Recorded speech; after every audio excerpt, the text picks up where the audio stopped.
Hello there, and welcome back. What is this place? Disconnected. Disconnected. Disconnected. Disconnected. Disconnected. Disconnected. Disconnected. Disconnected. Disconnected. Disconnected. Disconnected. Disconnected. Disconnected. Disconnected. I'm starting to feel disconnected. You have reached a number that has been disconnected.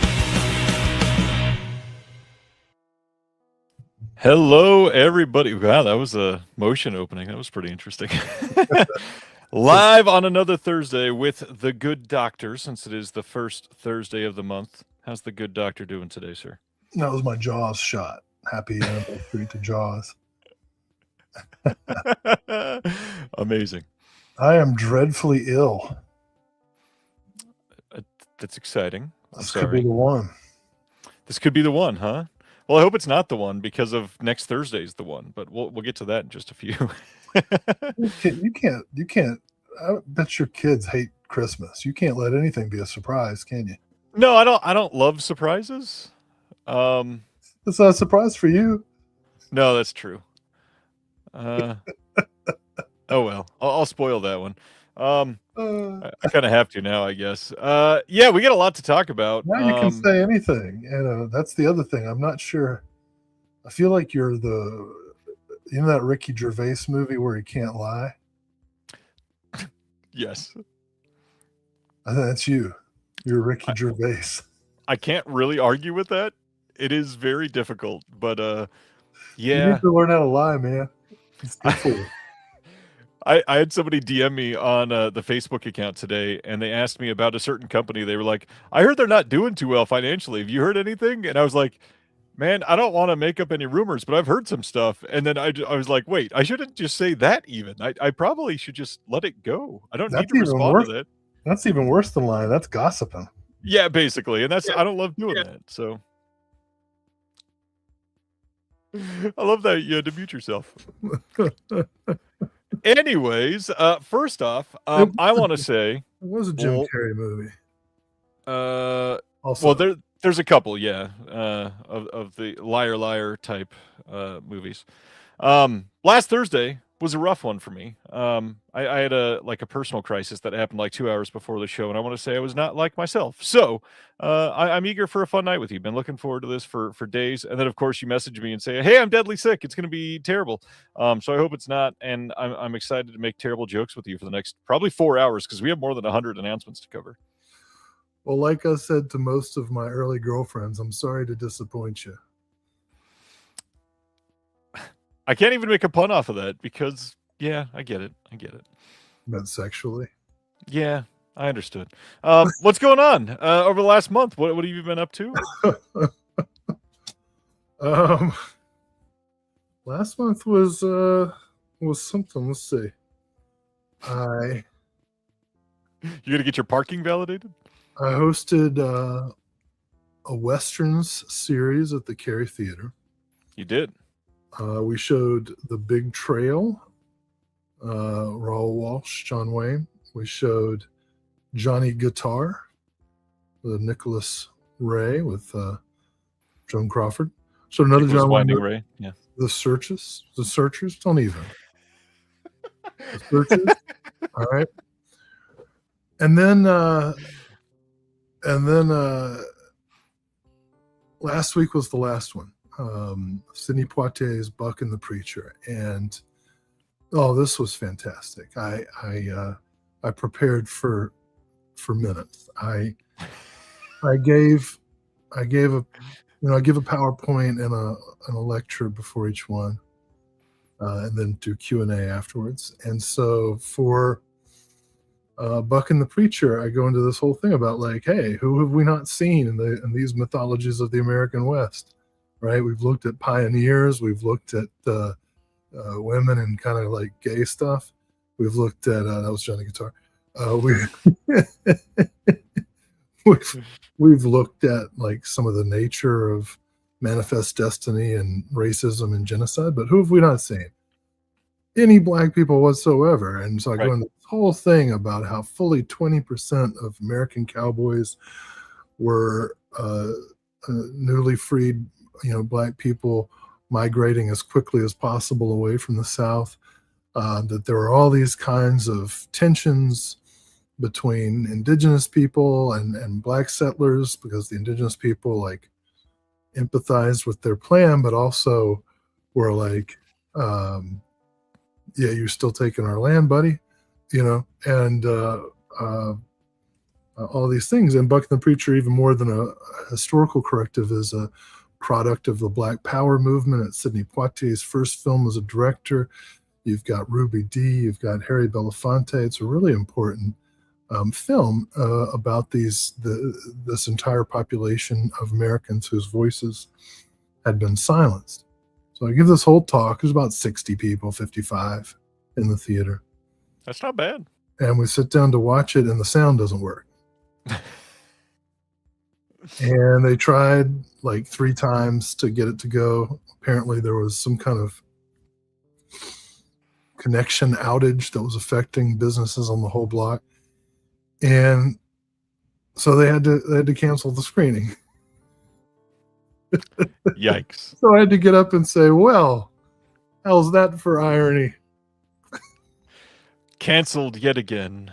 So we're trying to reschedule it for some point. At some point, the audience was very nice, very understanding, but yeah, that was rough. One of the more upsetting technical problems I've ever had. Coming up at the end of this month, August, will be back to my Eurocult Severin screenings with Cemetery Man. Nice. So what else happened this past month? So Buck and the Preacher did not quite happen. Although I gave him a lecture, so I should still get paid. Buck sans the Preacher then. Yeah. Or the Preacher. I guess I'm the Preacher in this. Yeah, I guess. Well, anyway. I went to Los Angeles for several You days. did?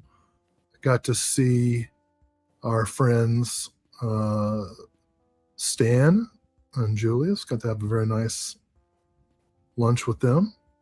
Was attacked by a giant styrofoam minion. Literally. There was some kind of huge promotional sculptural installation on top of the world famous train car. I think that's what it's called. Yeah. A hot dog stand. And as we were eating, there was a mishap with the crane, and a giant when I say styrofoam, I don't mean like packing peanuts. I mean like the kind of styrofoam Compressed. that's fully compressed enough to kill you. This huge eyeball just like bangs into the window next to me. When it bounced, did you hear banana? I guess I get that. I've managed to avoid all Minions related media. I've never seen any of them. I've missed most of them, but supposedly I might see one of them in a theater this weekend, I guess, for my child's birthday. We'll see. See, I managed to miss Frozen as well. I haven't seen any of that shit. Whoa, I've not seen the second one. Yeah, so good for me, I guess. So let's see what else happened in LA.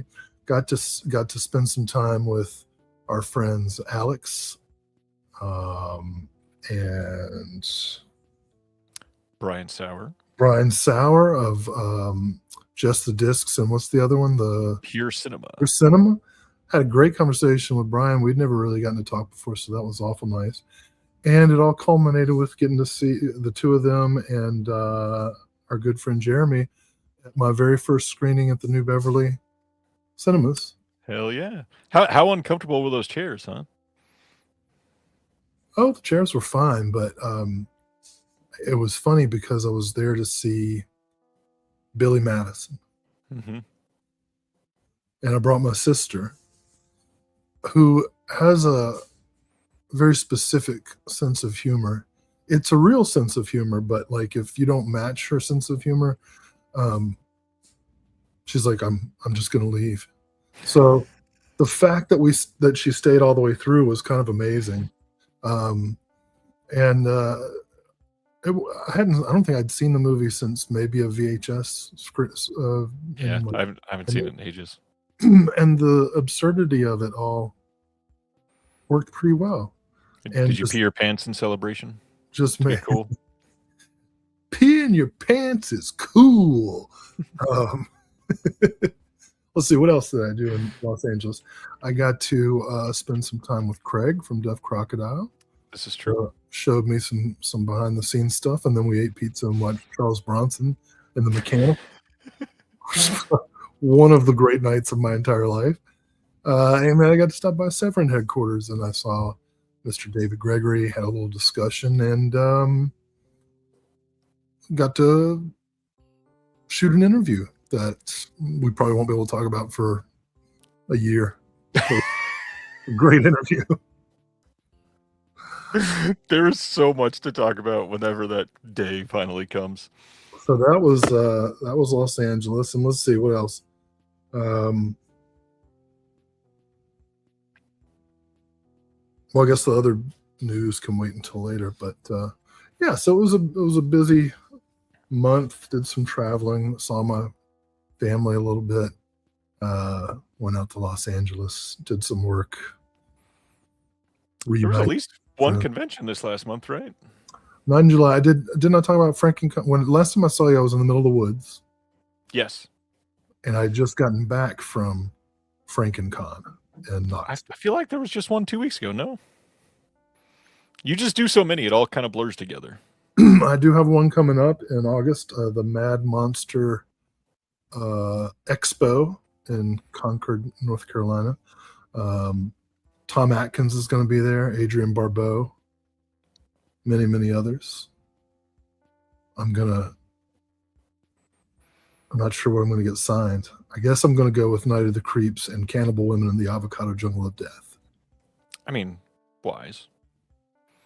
Or The Fog. Or Halloween 3. Interesting. Or I don't know. Maybe I should do something totally different. Like what would throw? I could bring Trick. Be like, oh boy. I think your work with Patrick Lussier is amazing.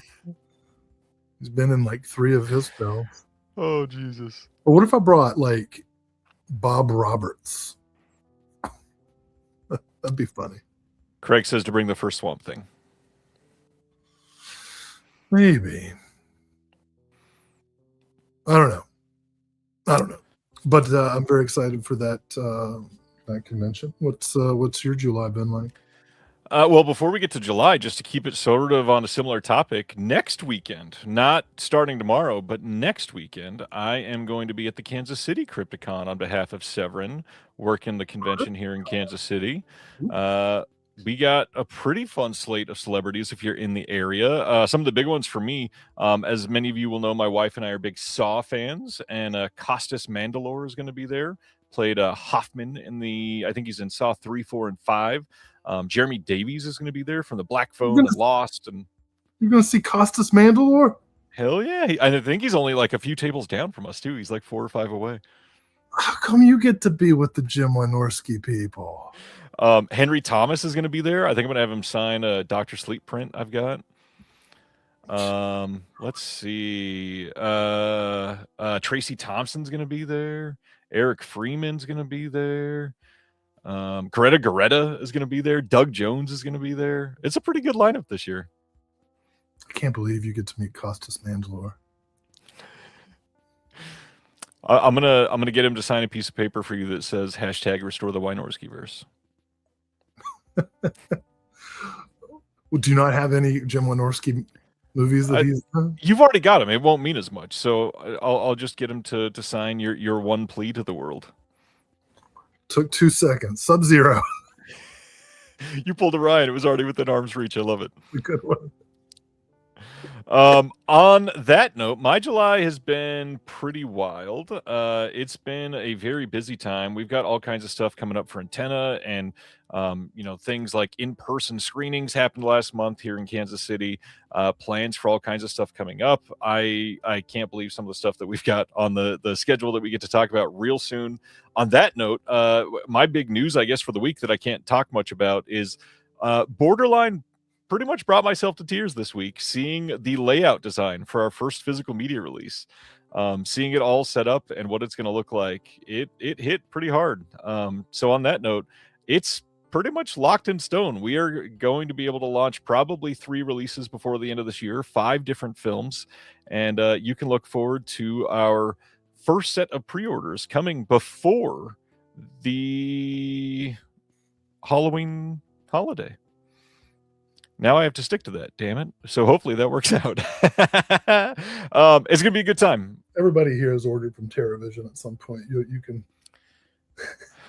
Yikes, that is hilarious. Funny enough, on that note, let's get into pickups, because one of them that I'm excited to share just got in Be a Wicked Woman, that I swear I worked on with Miss Erica Schultz and Amber T. And who else was on this one? It's been so long. Alexandra Heller Nicholas was on this one. Heather Drain edited a bunch of stuff on this disc. Very excited to see this come out. I think I worked on this like December of 2024, maybe February of 2025, and it just finally got released. Stoked to have this in hand. I'll talk about some others in just a minute, but you teed me up perfectly there. You got any other pickups that just came in? Pickups, not watches. I had these in the wrong order.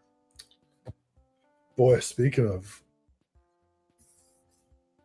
work, it's okay for us to say that, or I can say that this past week, I finished at least my part on so much. an audio commentary and 4 visual essays. Yep. Yeah. Well, we'll see what happens. Pickups. Well, obviously there was the Criterion sale. Yeah. And I got several things from it, but what just came in the mail today was Sweetheart's Blade. Pretty excited about that. I love how they say right on the back to kind of advertise it. One of Chewy Hark's rare commercial disappointments. And it's like, okay. What a log line. We also, of course, had the big Vinegar Syndrome sale. And I picked up something that looked really interesting. I always do a couple blind buys on the sale. And from our friends at Saturn's Core, I picked up Ultra Megalopolis, which I'm very intrigued to look at. Yeah, have not seen that one. Picked up a documentary I've been wanting to see for a while. The Damned, Don't You Wish We Were Dead? Hell yeah. Big fan of the filmmaker Damiano Damiani, and big ups to Radiance, who's been putting out a ton of his films. Confessions of a Police Captain. This is great. Highly recommend it. Can't wait to watch it on Blu-ray for the first time. Let's see what else. A couple more. Picked up a Universal W.C. Fields ensemble film, International House, which I'd had on DVD forever in one of the old W.C. Fields box sets. And this is one of the last titles on that box set to get a Blu-ray release, so I can finally sell it. And I'll send a shout out to our friend Brian Sauer, who just posted an interview with Clint Howard. And I listened to the interview with Clint Howard, and as a result of that interview, I found on sale on an online behemoth The Paper, directed by Ron Howard and Clint Howard in a role. Clint spoke highly of this film, which I'd never seen before. I decided to give it a watch. So, Brian, you are responsible for this. And the last pickup, probably the most important pickup, when I was in Los Angeles, I saw our mutual friend Stan Giese. And as many of you know, Stan is a pretty fine writer in his own right, and has particular insight on films of Tobe Hooper. And I was very honored to receive an advance copy. I believe they're on sale now. They are. Of Naked Vampires from Outer Space, Tobe Hooper's Life Force. Incredible. By Stan Giese. So everybody go out and get a copy. Another thing, well, I'll tell you that when we get to recent watches. Oh, one last pickup, just because I think this is funny. I know I take forever on these things. Don't forget, you got to save some too. Huh? You got to save some too. I'm good. Spoken like a true addict. I picked up the new Arrow release of Sex and Female Yakuza Tale, which gives me a grand total now of 4 different editions. Jesus. Of Sex and Fury. What's funny is 3 of them are modern editions. Yeah. Plus second edition of Female Yakuza Tale. And you know, when I started guesting on your podcast, one of the things I would say over and over was how much I wanted Sex and Fury on Blu-ray, and now 4 different editions. Well, three Blu-ray editions. I kept my old DVD, of course, for sentimental purposes. But yeah, those are pretty much most of my pickups for the month. Amazing. That is a very Will set of pickups. Just kept noticing, like, yeah, these all make sense. If anything's Will, it wouldn't make sense. I can't really argue with that somehow, which also makes sense. Do I contradict myself? Very well. I contain multitudes. You definitely do contradict yourself. Yep. All right. Handful of things I will talk about. We talked about this release last week on the show, and this week it happened to show up already. I don't even think this is out for like another 3.5 weeks. Francois Ozon's The Stranger, brand new release from Music Box. One I've been excited about for a while. You can correct me if I'm wrong. I never know how to say this guy's last name. Is it Robert Sigel or Siegel? His new release of Lorin from Visual Vengeance. I thought you knew this one. All right. Yeah, this is supposedly incredible. Troy Howarth had a big hand in getting a lot of this done. Very, very stoked on this, getting a nice release. I knew that you were going to share something from Criterion. So the big one that just came in for me that I've been excited about, had this pre-ordered like the moment the sale went live, is the new Mike Mills box set on 4K. Some great films in here. Been a big fan, especially of Come On, since it came out.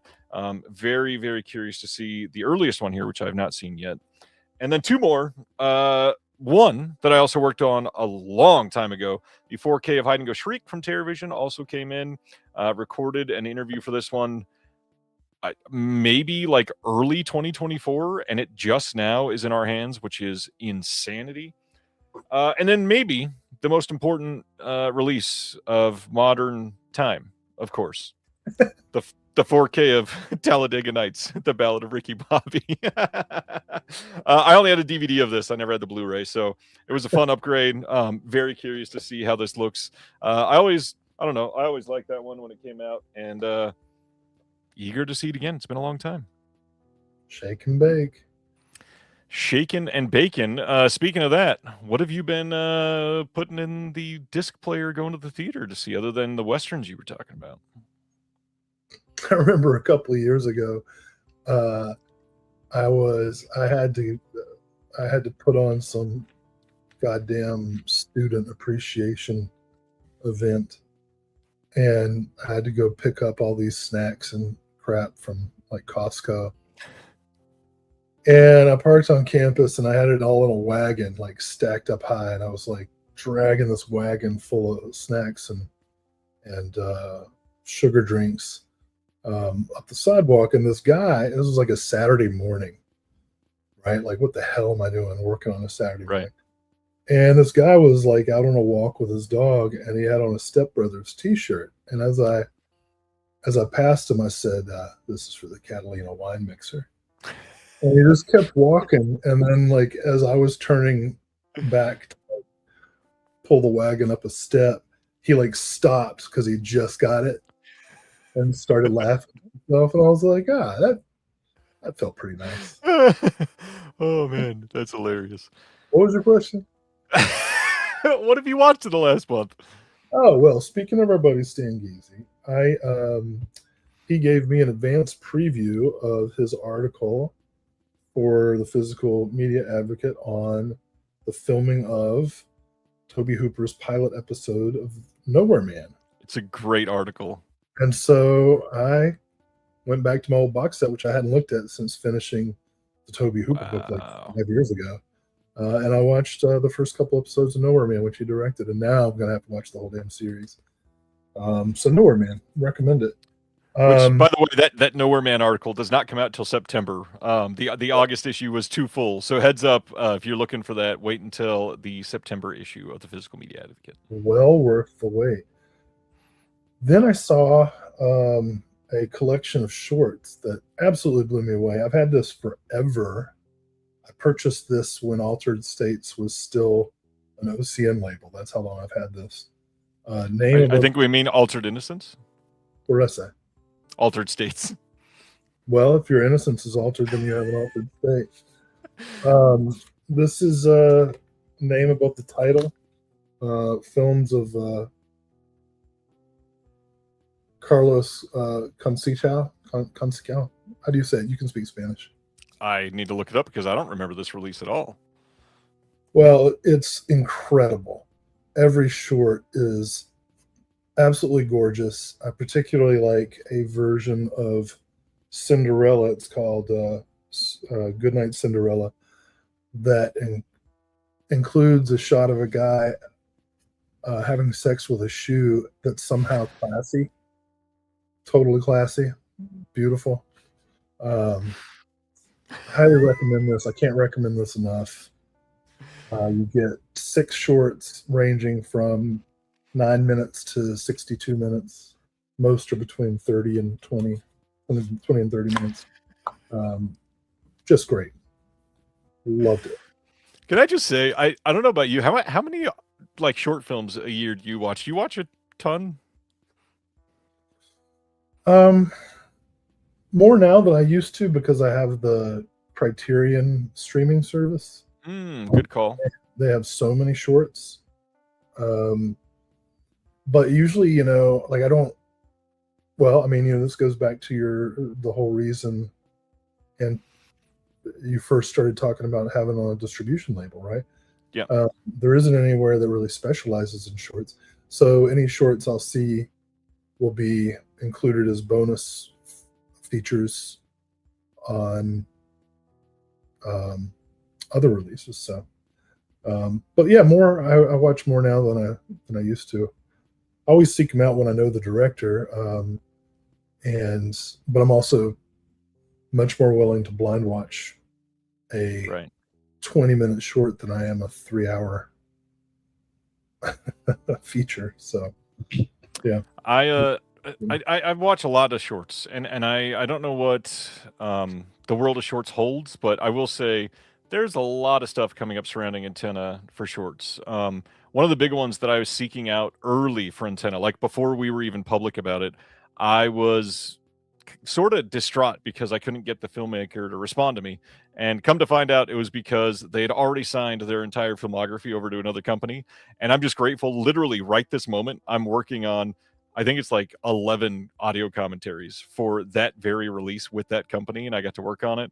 And it's just incredible. I'm so glad that I was able to work with them. It's special to see shorts get respect, and I hope people are open to it because there's a big world out there for shorts, and if people support them, there's a lot of possibilities for that. That's what I'll say.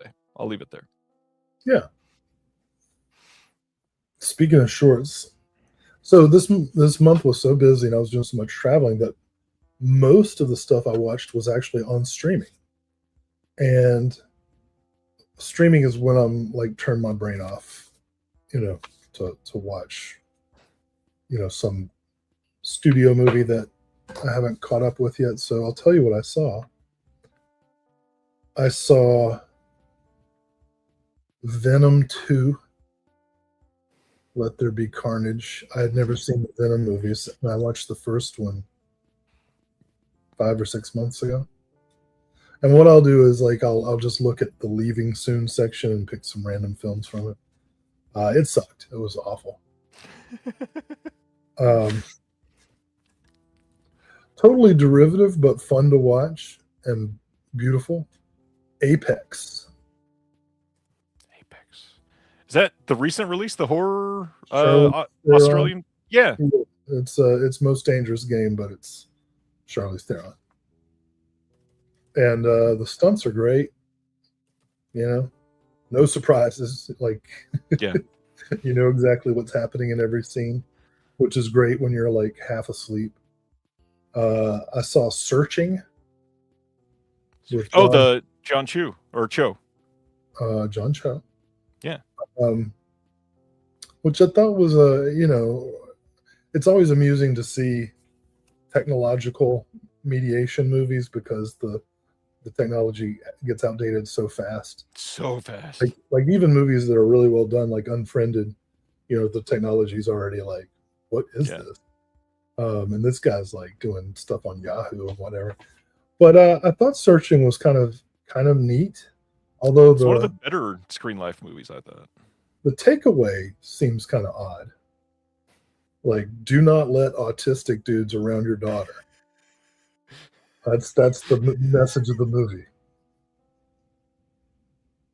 Which I feel like we don't do that anymore, do we? We don't say that. This is 2018. Come on. Now they'd say neurospicy. Right. I watched Masters of the Universe. The new one.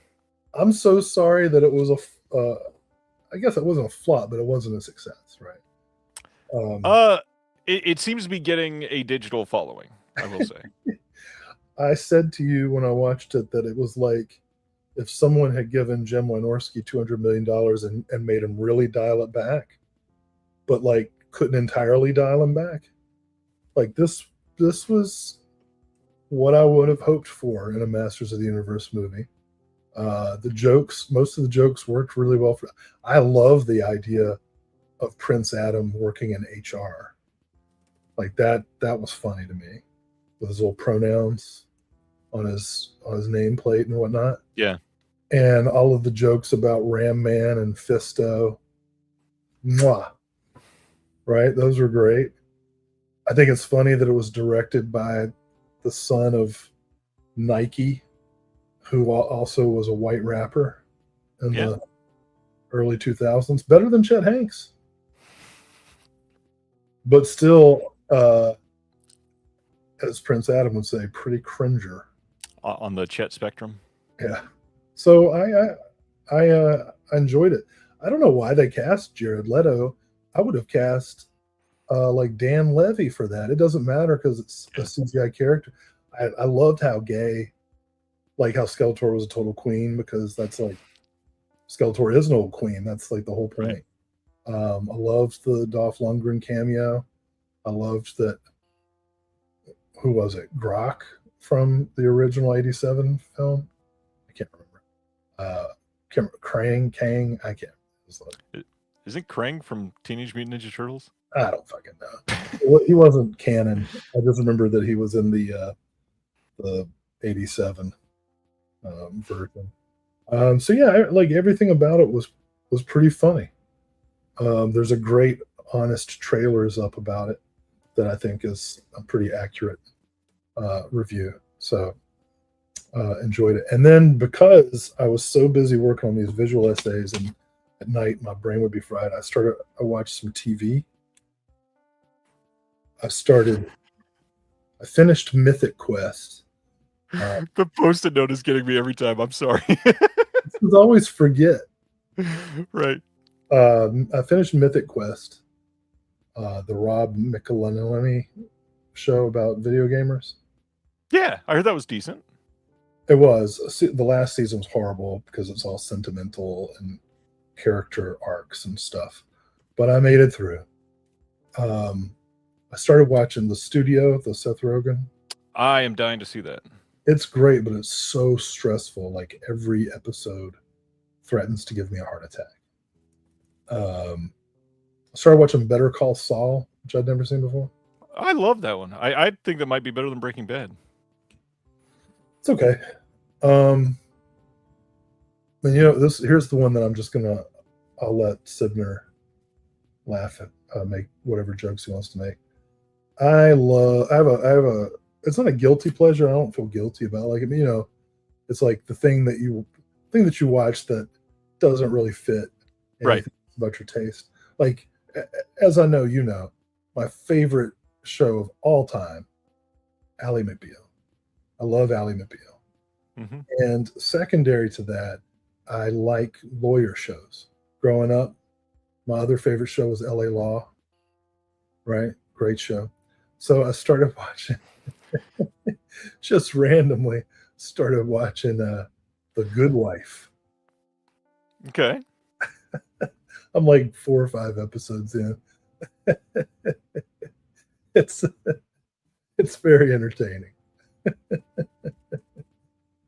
It's like if Ally McBeal had no sense of humor whatsoever, it would probably be The Good Wife. But it's cool. Okay, that's what I've been watching. How about you?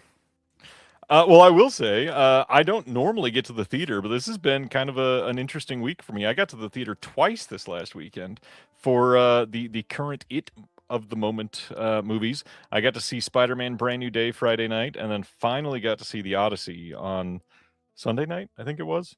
Go ahead. Well, I've been talking forever. Let me interject, but I do this every week. I get it. I got an Odyssey thing. So the Odyssey, I liked it. I'm not going to say that I loved it. I think that I want to see it again for sure, which I did not expect to say about a movie like that because I'm normally not a sword and sandal type of person. But I think it was extremely well made. I think that in a lot of Nolan's films, the ensemble of it all never really works for me. They always sort of highlight one person too much. But shockingly, I feel like this one, it really served well. I think everybody sort of got their own true like moment in the spotlight, even down to, you know, Pattinson's suitor role got a lot of great moments, which he easily could have been glossed over in this thing. John Bernthal was a standout for me. Even Zendaya, which I know a lot of people look down on her acting abilities. I think she was great in the role that she had on this. Yeah, a lot of people look down on her. They do not like her as an actor one bit. The big thing for me, though, Tom Holland, fucking perfectly cast in The Odyssey. I think he I don't know. What's that? I look down on him. Oh, I think most people do, including Zendaya. I don't know anybody else at the moment that could have played that as good as he did. I think he was literally perfectly cast for that film. I think the whole Cyclops bit was incredible. The sound in the cave there was just crazy. I loved that bit. Some of the sea sounds that they had, just so well done, which obviously there's always complaints around Nolan and sound, and the dialogue still had a couple small portions of, hey, this could probably be a little bit better. But it was rad. It was a good movie. I had a great time watching it. But man, kudos for Spider-Man Brand New Day. I think this is top 5 of all Spider-Man movies everywhere of all time, which is kind of weird to say because it's, you know, so many different franchises brought back together, but it still doesn't surpass the 2 animated movies for me. And Spider-Man 2 from Raimi is still just immaculate, but it eclipses all of the other Tom Holland Spider-Mans for me. I'm not like diehard MCU. I did not plan on going to see it. I was just having a bad day and needed to sit in the theater to feel better. And it worked. It's surrounded by other theater goers that were semi-respectful. They're mostly quiet teenagers, which was great. Everybody seemed enraptured by the film. I had a good time with it. Tell me about The Odyssey. Well, I haven't seen it yet. We have a fake IMAX here, and I'm hoping to go see it with our friend Rock Chudson, John Daly. Hell yeah! I was just texting him earlier today. Maybe next week. The IMAX has been sold out or close to sold out for most screenings that Same. Go to. So maybe next week. But you know, if there's one thing as an academic, a bitter academic, that I love, it's academic infighting, right?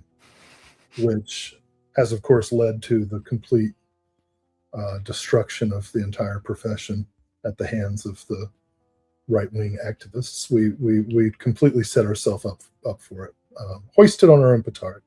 But Emily Wilson, the legendary translator, whose version of the Odyssey is the basis of this film, issued, and the success of this film, by the way, has resulted in quite a bit of sales on her part, right? Yes. I'm sorry. I didn't mean to interrupt with my laugh. Stan commenting, I'd glaze Tom Holland in a hot minute in the chat is hilarious. Go ahead. Well, speaking of the Greeks, so Emily Wilson writes this like devastating takedown review in the London Review of Books, right? Which causes Joyce Carol Oates, the famous writer, who not incidentally wrote a cover blurb for a competing translation of the Odyssey by Daniel Mendelsohn, caused Joyce Carol Oates to send some withering tweets towards Emily Wilson.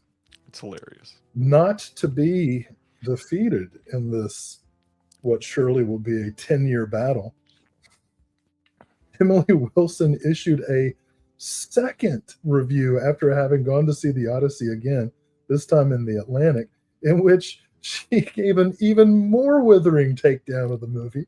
Yep. Just destroyed it. And unfavorably compared it to another blockbuster about a man desperately trying to get home to his wife, Die Hard. Now, in the academic world, this is like WrestleMania 30, Yep. you know, like cage match stuff. So I'm waiting for the next round of let's say debate over the Odyssey. Really looking forward to it. It's just fantastic. Just love it. And you know, as a person who has read, I think 5, 6 translations of the Odyssey, at least as many of the Iliad, several of the Aeneid.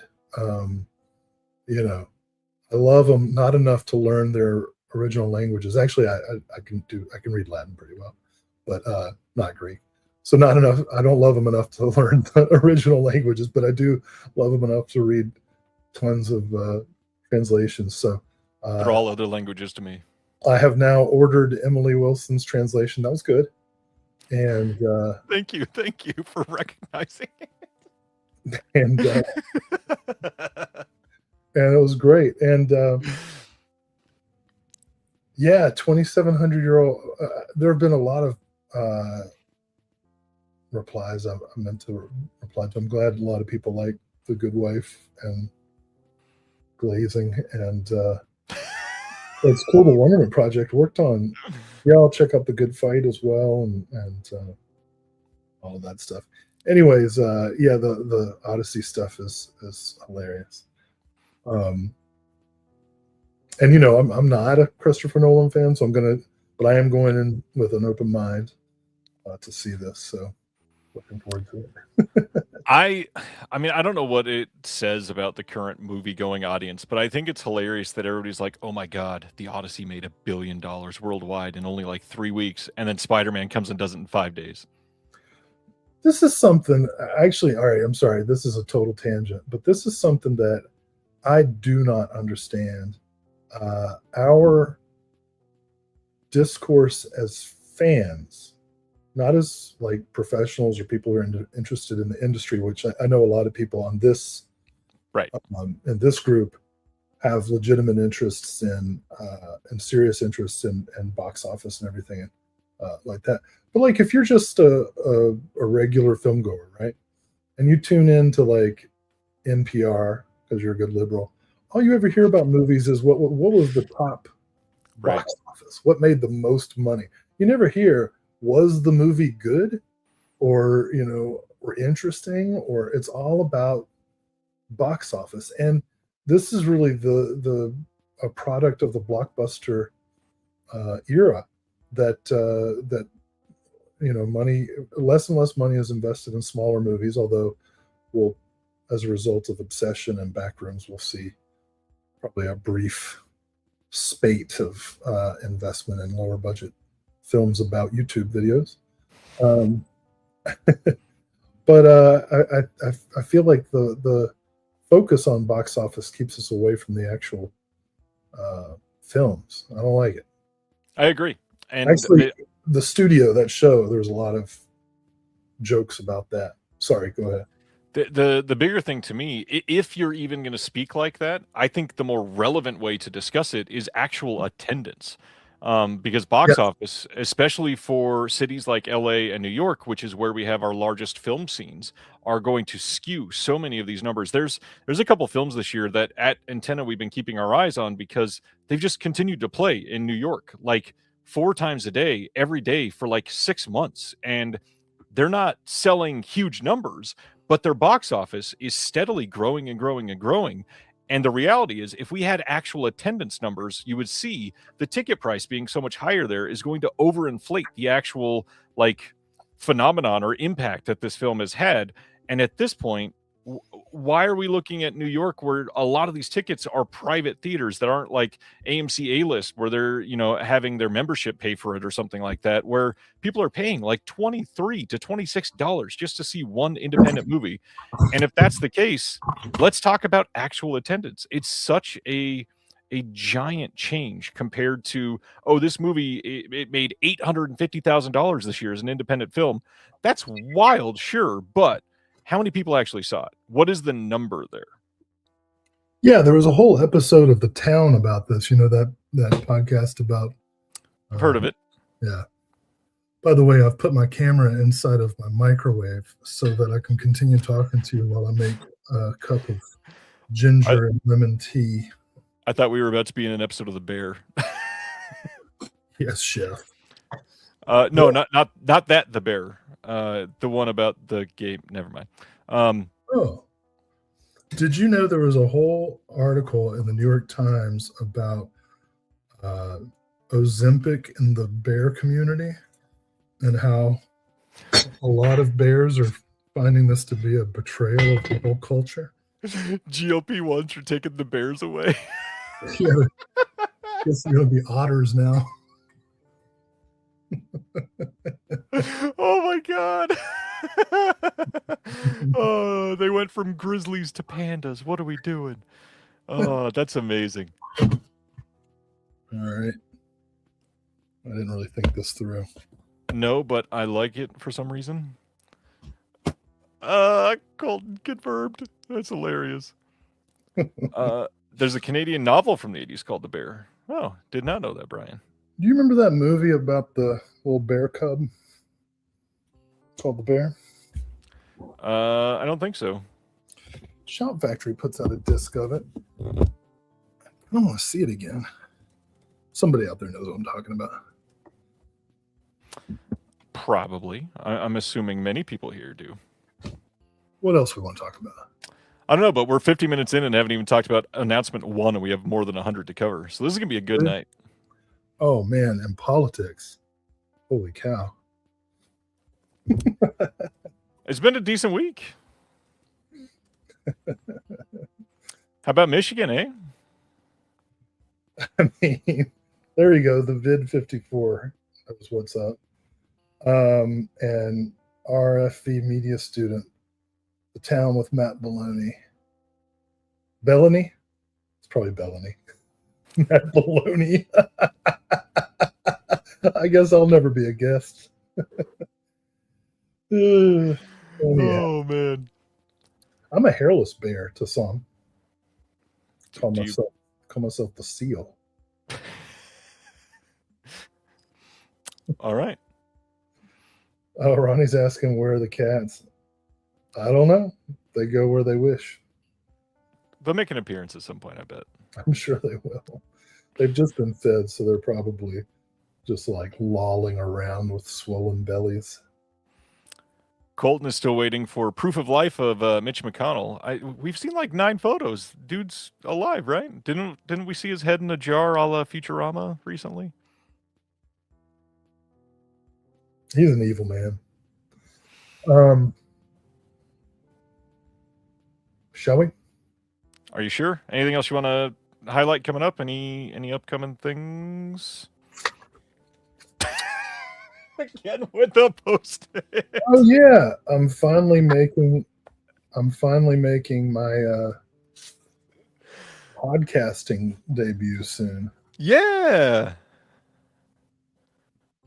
That's it. You're not gonna say anything. You'll have to guess which of the 75 someone's favorite network shows it's on. Which, by the way, Will has been on many shows. Will is joining as co-host permanently of one of these shows. Yeah. The Mondo Macabro show. Oh, you are revealing. Okay, yeah, I'm excited about that. And kind of full circle moment, because the whole reason we literally know each other is because of Mondo Macabro. Jared Honor's interview with you was what first made me not click away. And yet here you are, can't get rid of this lesion. Like, and this is no insult. You'll understand what I'm saying immediately. Like 9 times out of 10, if I'm scrolling through YouTube and I see a video of white dude surrounded by Blu-rays with a microphone in his face, I'm just going to keep going. It's true, yeah. Because I assume it's going to be somebody ASMRing the plastic on their unboxing video or whatever. Right. And, but no, you were given a legit super good interview with Jared Honor, and the rest is what led us to this moment. And the moment keeps paying off. We've got you on a lot of dream projects over the last couple months, so it's been amazing to see. I wouldn't say anything's paid, but oh well, no, not actually, not real money. It has been compensated at market rate. Thanks for the specific tally. All right. And when we say market, we're talking like, Food Lion. In other words, they saw the total needed and they said, no, market down. Illegal bodegas, the wet market where COVID allegedly came from. The bodega. Of course, now we know it came from Fauci's basement. As everybody is claiming he admitted in this recent. Anyway, all along. It's like, I'm going to cure AIDS and then I'm going to kill them all. That was the plan all along. What in the hell? I should not have played with my microphone when you said that, because now it's going everywhere. All right. Let's get into announcements. And speaking of someone's favorite productions, we get to talk about someone's favorite productions on our first announcement. September 30th, we are getting separate 4K and Blu-ray releases of Lars von Trier's The Kingdom trilogy from Imprint out of Australia. This is coming in hard box releases, and they are going all out. The encoding is done by Fidelity in Motion on these. Cannot wait to see that. There's a new visual essay by Michael Brook on here. We've got a bunch of the archival featurettes. But the thing I'm excited about, we got the Haxan Kingdom, Danish Spiritualism and Occultism in Film, written essay by Chris Haskell of Someone's Favorite Productions podcast. This is exclusive to the 4K edition. He is from Punk Vacation. He is from They Live by Film. He is from Histories of Cinema. There is so much that he has been a part of over the years. And Chris gets to be a guest on the show this month. Cannot wait to have him. It's been a long time. Stoked. This is the first release he's ever been a part of. So check out the Kingdom trilogy if you don't have a copy of this yet. Yeah, super excited about this. Moving right along into Arrow video announcements. We've got October 18th in the UK, October 19th in North America. We got 4K and Blu-ray releases of Future World from 1976, the follow-up to Westworld. This is following the success of Westworld. The director, Richard T. Heffern, expanded Michael Crichton's Techno Nightmare with Future World. This is going to have a new audio commentary by Daniel Kramer, a new video interview with the producer, Paul N. Lazarus III. We got a 1976 behind-the-scenes short film, and then a booklet with new writing of the film by David Michael Brown, Barry Forshaw, and James Rose. I have never seen Future World. You seen this one? I've not seen Future World. So this is on my list. Are you a Westworld person? I think the original movie is a little on the boring side, but great concept and all of that. I never saw the TV show. Agreed. But I kind of want to rewatch Westworld because my evaluation is from like VHS days, and anytime Right. only experience with a film is VHS, I want to see it again. Jim Harwood in the chat says, unfortunately, Future World is awful. But in real life too. Touche. Also, speaking of real life, happy birthday in real life to Jim Harwood this week. Congratulations. Oh. Happy birthday. Figured it was time to call that out. Looks like universally despised based on the chat. Future World has no defenders. A movie with a lot of defenders. We are getting October 25th in the UK, October 26th in North America, a 4K and a separate Blu-ray release finally of Peter Jackson's The Frighteners from 1996. This one's been a long time coming. This was announced years ago in one of those cards in one of their releases from Arrow, and this one was delayed because in the German release, we had Turbine put this out, and they had an exclusive for a set number of years. I believe it was 5 years, and now finally able to come out in the UK and the US. This has a 4K restoration from the OCN. We've got a bunch of stuff on here. Commentary by Peter Jackson on the director's cut only. We got 10th anniversary introduction of the film, theatrical trailer, open matte version on the Blu-ray, and then we've also got a extras Blu-ray as part of this as well. No Way to Make a Living, a look back at The Frighteners, a feature-length doc produced in 2022 with new interviews with the cast and crew. The Making of The Frighteners, this is a 225-minute doc exploring every aspect of the film's production, which is great. Incredible doc. Love this. And then conversation with Richard Taylor and Alexander Ponset, a 2022 interview with the man behind the film's creature and miniature effects. I mean, this is a great looking release. Cannot wait to own this. How do you feel about The Frighteners? It's funny because when it first came out, I was so excited. I was like, wow, the guy who made Bad Taste and Meet the Feebles and Dead Alive has a movie coming out in theaters with Jeffrey Combs in it. Yep. And then watching it, of course, the CGI for that time was so well done. I mean, I'm sure if you're seeing it for the first time, it's not going to look as good, but I don't know. I'm really looking forward to seeing it again. I remember thinking years later that this was really Peter Jackson's audition for the Lord of the Rings. Yep, sure was. And yeah, so this is one of the more exciting announcements of the month. I really want to see this again. Yeah, this is a must for me. Absolutely. Next up, October 25th in the UK, October 26th in North America, a Blu-ray box set enter the video store, Video Vengeance. This one seems to be made for Will. We've got Ministry of Vengeance, The Final Alliance, Rotor, Hangfire, Joshua Tree, and then I guess that's it. So we got, what is this, 5 different films, new extras on here, new commentaries by Rob Hill, new interviews, more new commentaries, Mike Hewitt, Russell Lee, Jim Smith, Maddie and Dave from over in the UK. Lots and lots of stuff coming on this. Tell me about this box set. I believe that you know most, if not all, of these films. You would be wrong.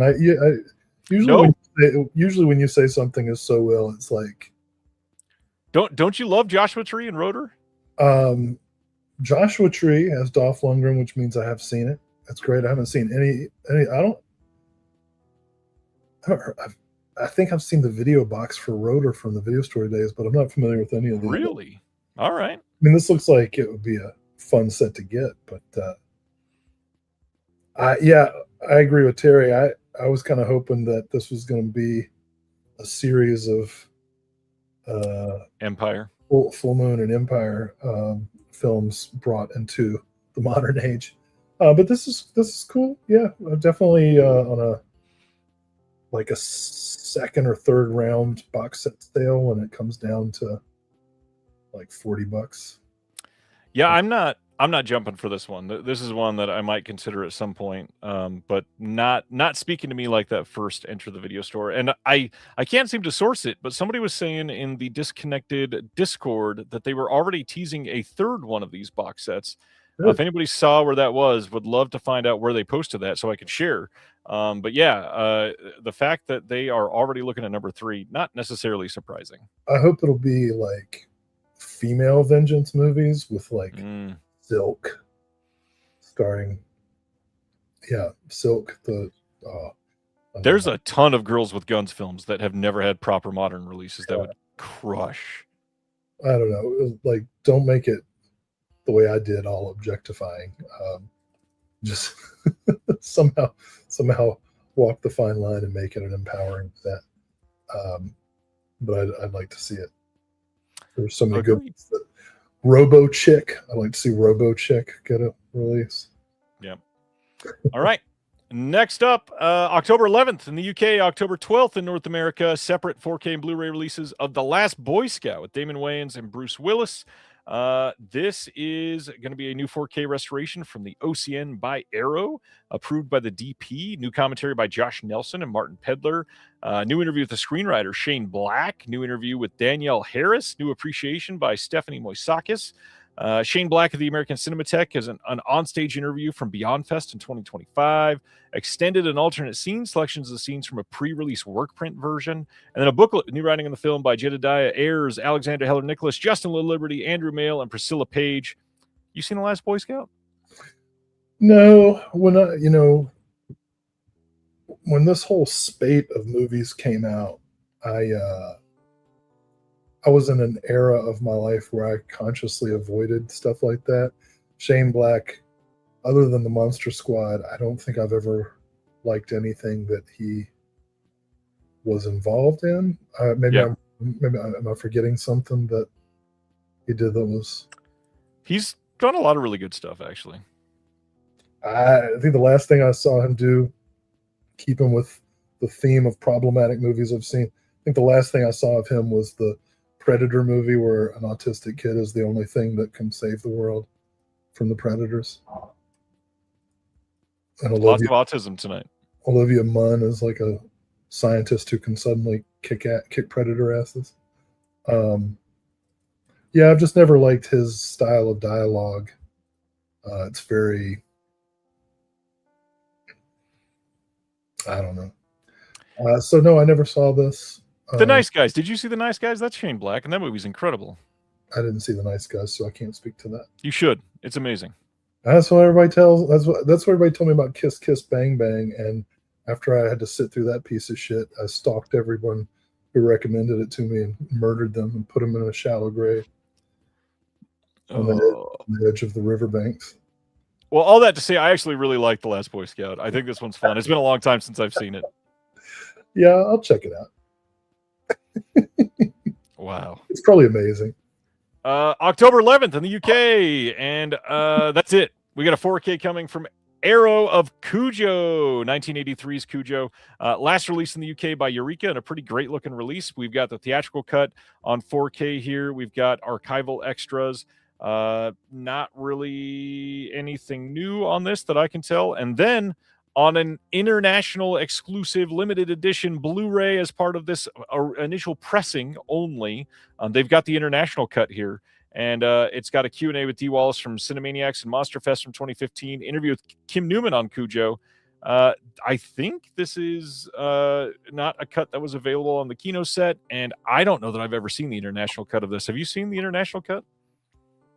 I don't think I've seen all of the... I think I've only ever seen this on TBS. Like parts of it. Interesting. I like Cujo. I prefer other Animal Attacks movies, but I like this one. Fair enough. Oh shit! See, this is why I ran out of room on my post-it note.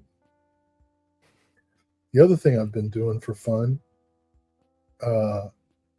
is listening to Stephen King books and then watching all of the film adaptations. Oh, damn, that's cool. And in July, I did Carrie. So I saw... Prepping for the new miniseries. The De Palma Carrie, which of course is amazing. Saw Rage, Carrie 2, which... one of the 90s movies ever. It's so true. Enjoyed. And then the Canadian TV movie with Angela Bettis. She's a little too twitchy in that. I like Angela Bettis, though. Yeah. And then I really had high hopes for the Chloe Grace Moretz. Yeah. Because the director did like Boys Don't Cry, but it just didn't work. The 2013 Carrie didn't work for me. It was good for me, not great, but it was all right. I liked Let Me In better, the other remake she did around then. Oh, I didn't know she did that. Okay, I'll check that out. Yeah. I love. I hope everybody knows that. Like, I'm just kidding about. I mean, if I don't like a movie, it doesn't matter. It's okay for you to like it and me not to like it, and we're all still good. But I like seeing people like react to everything. As usual, Ronnie and I have similar taste. All right. I was paying attention to Miss Erica Schultz on something else. What? Yeah, never mind. We'll talk about that later. October 11th. In the UK, we're getting separate 4K and Blu-ray releases of The Monster Squad from 1987. This one, kind of a big deal. This one did not get a UK release, I believe, on Blu-ray at all, and it's making the leap to 4K and Blu-ray here. We've got all kinds of archival extras, and then we've got a limited edition exclusive disc on the Wolfman's Got Nards Blu-ray documentary set with this. And that has all kinds of extras. The Monster Squad, Will, how do you feel about that? I love the Monster Squad. I showed it in my Cult Films movie this past spring, and as per usual, about 90% of the people who were seeing it for the first time loved it, and 10% were like, "What the fuck is this?" One thing that I found Gen Z students really react to is like how much trauma we were willing to put child actors through in the 80s. You know, just like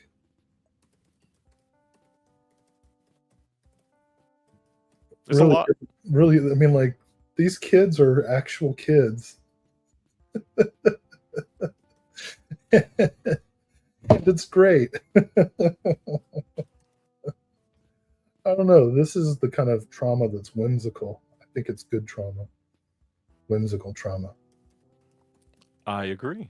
You know, I mean, Stand By Me, The Monster Squad, Space Camp. I love Space Camp. Real kids getting shot into space. Yep. Right? Nowadays, we don't show anything, but we make the trauma like way worse. I mean, fucking War Games. Look at that. War Games. Yeah, I mean, like the litany. But anyway. Oh, Twilight Zone joke. Poor taste, but accurate. Accurate. Yeah, all right. The rest of the night, there's going to be people bringing up, come and see. Yeah, hell yeah. Pretty traumatic. Pretty traumatic. I had last year, I had the great fortune of bringing Sam Deegan to UNC Greensboro to show Come and See and give a talk about it. And like a full year later, a couple people who were graduating came up to me and said that was the single thing they were going to remember from their college experience for the rest of their lives. Jesus. There's a lot to remember there. Yeah. All right. That was Monster Squad. Then, October 25th in the UK on separate 4K and Blu-ray releases from Arrow, a Chinese ghost story trilogy. This is one of the Golden Princess titles that has been released previously by Shout. And, of course, the big difference, these were not all 4K before, and now they are. New commentaries with James Mudge, new interview with Yoon Kai-chi. We've got a new feature-length documentary on a Chinese ghost story, new commentary with James Mudge, and interviews on the second one and the third one. Lots of stuff going on with these films. I love the Arrow releases of these. Obviously, Imprint has been releasing them in Australia as well. So the challenge there is Imprint and Shout only release them on Blu-ray. If you're all about the 4K UHD, Arrow is the way to go here. How are you feeling about the Golden Princess output from all these companies so far? Well, I've picked them up faster than I can watch them all, so I haven't had a chance to make comparisons, but I have learned from you that when you have to make a choice, you go for Arrow. Yeah. So this version will be on my list. Sounds good to me. Me as well, actually. All right, then we got our next Hammer announcement. Coming on November 16th, a Blu-ray in the UK from Hammer as part of their Hammer Presents line.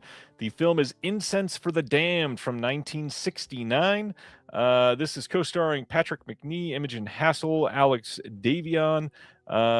We've got Patrick Mower in this one. Special features, new artwork by Chris Barnes. We've got 3 versions of the film, the UK theatrical and uncut, and the US theatrical cut. 2 brand new commentaries with Lauren Barnett, John Hamilton, Jonathan Rigby, and Kevin Lyons. New program on Simon Raven, writer of the book on which the film was based, and the new program on the making of Incense for the Damned. This one is going to be region free. And Hammer, have you checked out any of their releases yet? I have not. Looking forward to it. They do some pretty great extras usually. I will definitely give them their kudos for that. Feel like they missed out on a premium tchotchke that they could have included. What could they have sold? No, I'm just kidding. Julie. Yeah.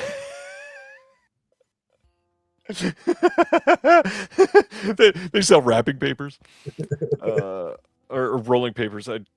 I'm so not a stoner. I said wrapping papers instead of rolling papers. Yeah, you wrap the Mary Jane up in this little cellophane. I don't know what that accent was, and I loved it. Next up, we've got Treasured Films over in the UK putting out the film Feed from 2005 on September 28th on Blu-ray.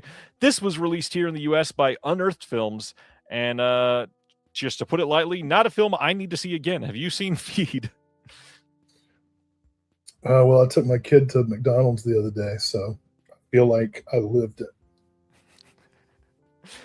This one has an illustrated booklet with essays by John Harrison and Daryl Buxton, double-walled slipcase with artwork by Gibson Graphics, web store exclusive Lucy magnet designed by Haunted Graves, and a double-sided A3 poster.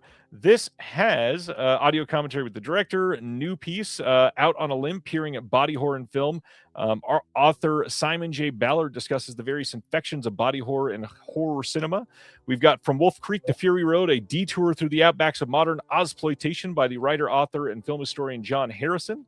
Some deleted scenes, alternate ending, a final day interview with the director, outtakes, and all kinds of other stuff. Feed. That's funny. Watching Apex the other night, because it's mountain climbers and kayakers and stuff, the only food you see people eat is power bars and beef jerky. So Yeah. it's in a way, this will be the other side of that coin. So I've enjoyed some of the Treasured Film stuff so far. I definitely don't want to like publicly put them down here, but I do got to say, when you're selling tchotchkes and stuff, some things just don't make a lot of sense to do. And a lot of times Treasured Films has released magnets with their films. And there's just something, maybe it's because I'm a fat person at heart. I've been a very fat person in my life. This magnet that they're selling for Feed.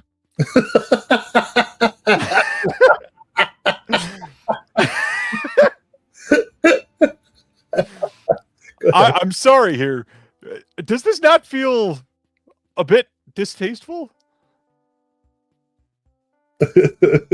Yeah. I don't think it. Well, to be fair, I don't think there's any intent of being tasteful. No, there's definitely not. But like, oh my gosh, this is, oh boy. I'm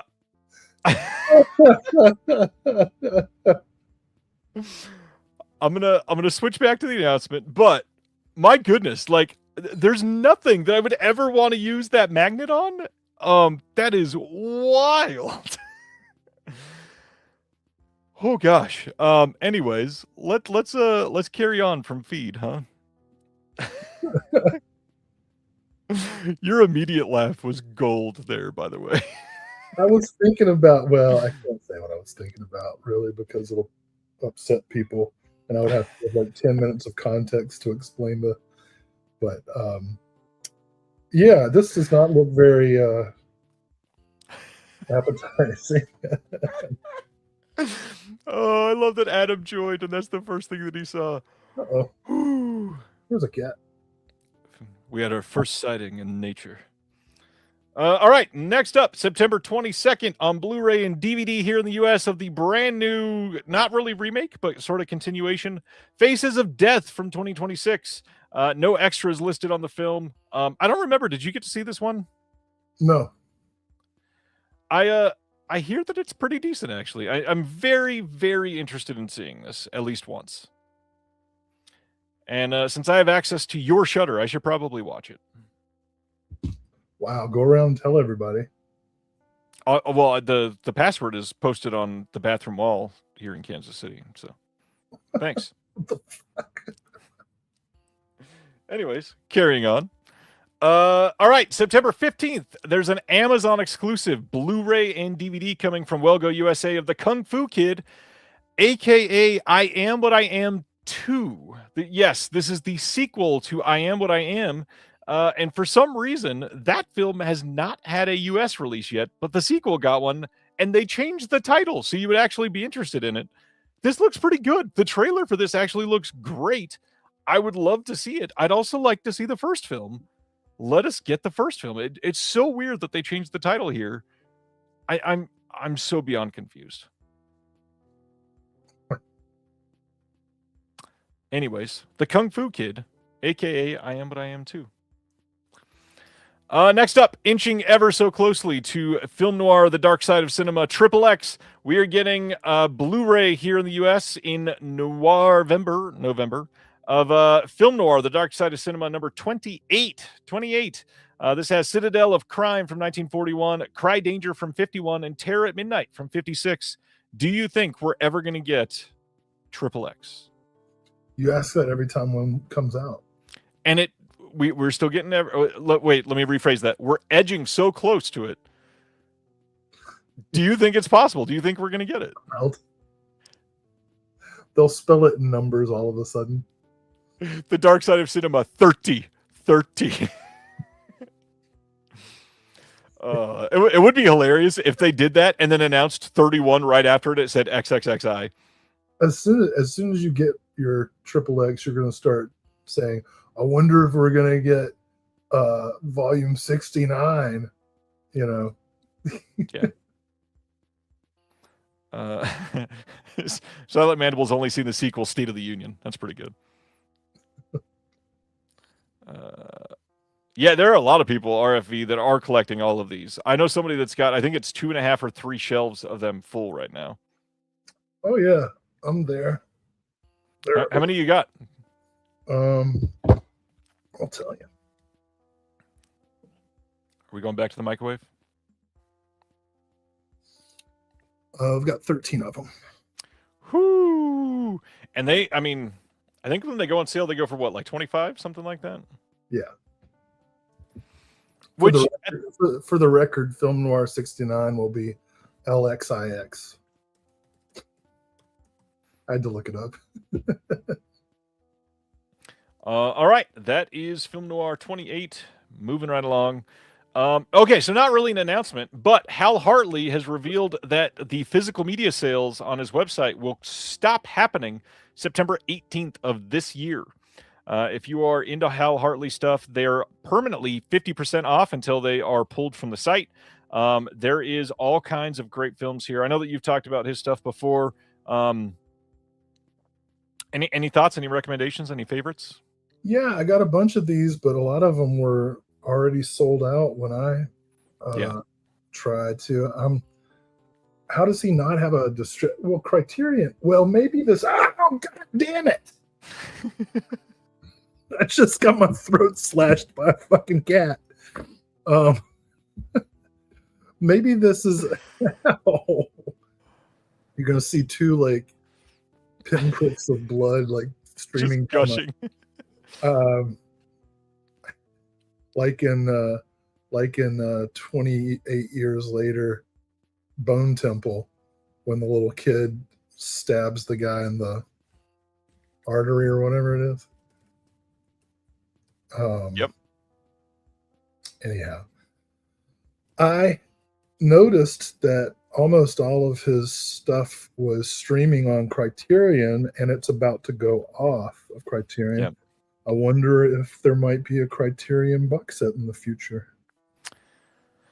I can't imagine letting all this stuff go completely out of print. I mean, Hal Hartley is one of the most acclaimed American film. Plus, he's New York.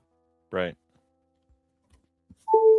So I would be really surprised if these are the last physical editions available of Hartley. But like, I tried to get the Henry Full trilogy and it was not available on the site. I got a bunch of his other stuff, but the Henry Full trilogy, that one sold out ages ago, I believe. Yeah.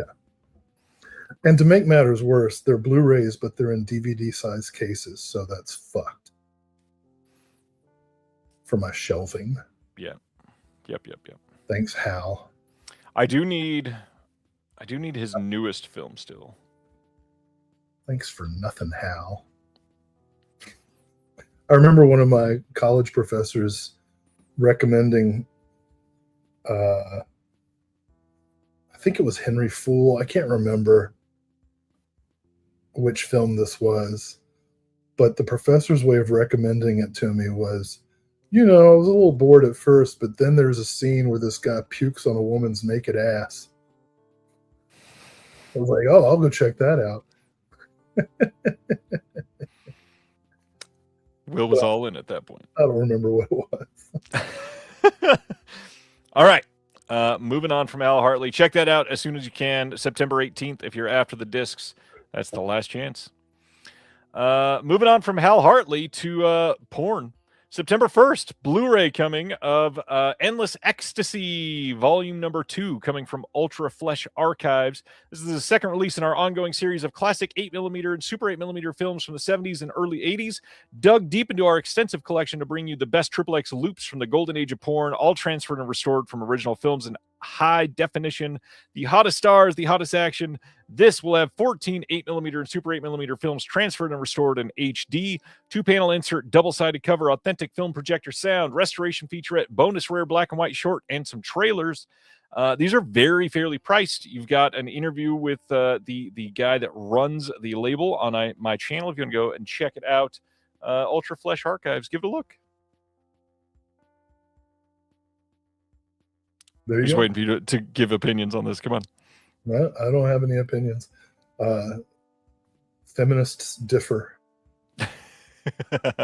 Next, let's go over to Vinegar Syndrome. I was going to spend the next 45 minutes at least about OCN here because we have all of the releases under the sun ever to discuss. We got a brand new 4K and Blu-ray release of Bloody Psycho from Vinegar Syndrome. This is part of the Lucio Fulci Presents line that they've been doing one from every month. I think we've only got a couple left, probably, if they did get all of them. This is newly scanned and restored in 4K from the OCN. We've got a commentary with Rachel Nisbet, interview with Leandro Lucetti, interview with the actress Brigitte Christensen, interview with the actor Marco Di Stefano, interview with the actor Vasily Karis, an appreciation of Avo Film, the Italian home video distributor of the Lucio Fulci Films Presents by Pier Maria Bocci. This looks like a pretty solid release. There is also not only this first slipcover, they've got the variant slipcover that they've been doing for all of these. Sorry, that was a great picture, the second one. Oh, yes. My gosh, reminds me of... okay. Bloody Psycho with 2 slipcovers. Are you excited about these? This is the kind of thing that I think the subscription was really made for. Like, I'm going to get it automatically. I probably would not have selected it on my own, and we'll see. Right. Oh, I love that Gentry's here to give comments on that. Next up, we've got a 4K and Blu-ray release of Unknown Origin from 1983. This is a hell of a slipcover by Robert Samuel in the back of it. Good God. Look at that detail. This one, 2-disc set, newly scanned and restored in 4K from the OCN. Archival commentary with George P. Cosmatos and Peter Weller. New commentary with Bill Bria and Ashley Coffin from Bill and Ashley's Terror Theater podcast. New interview with Peter Weller. New interview with the actress Jennifer Dale. New interview with special effects artist Stephen Dupois. We've got Of Unknown Origin, from animal attack movies to urban survival thriller. Visual essay by Sam Deegan. We've got location featurette Then and Now with the Canadian writer, director, and film programmer Vincenzo Nappi. Some archival extras. Have you seen Of Unknown Origin? No. I will say that the actor that I interviewed this past weekend, one of the first sentences that came out of his mouth was, George Cosmatos is an asshole.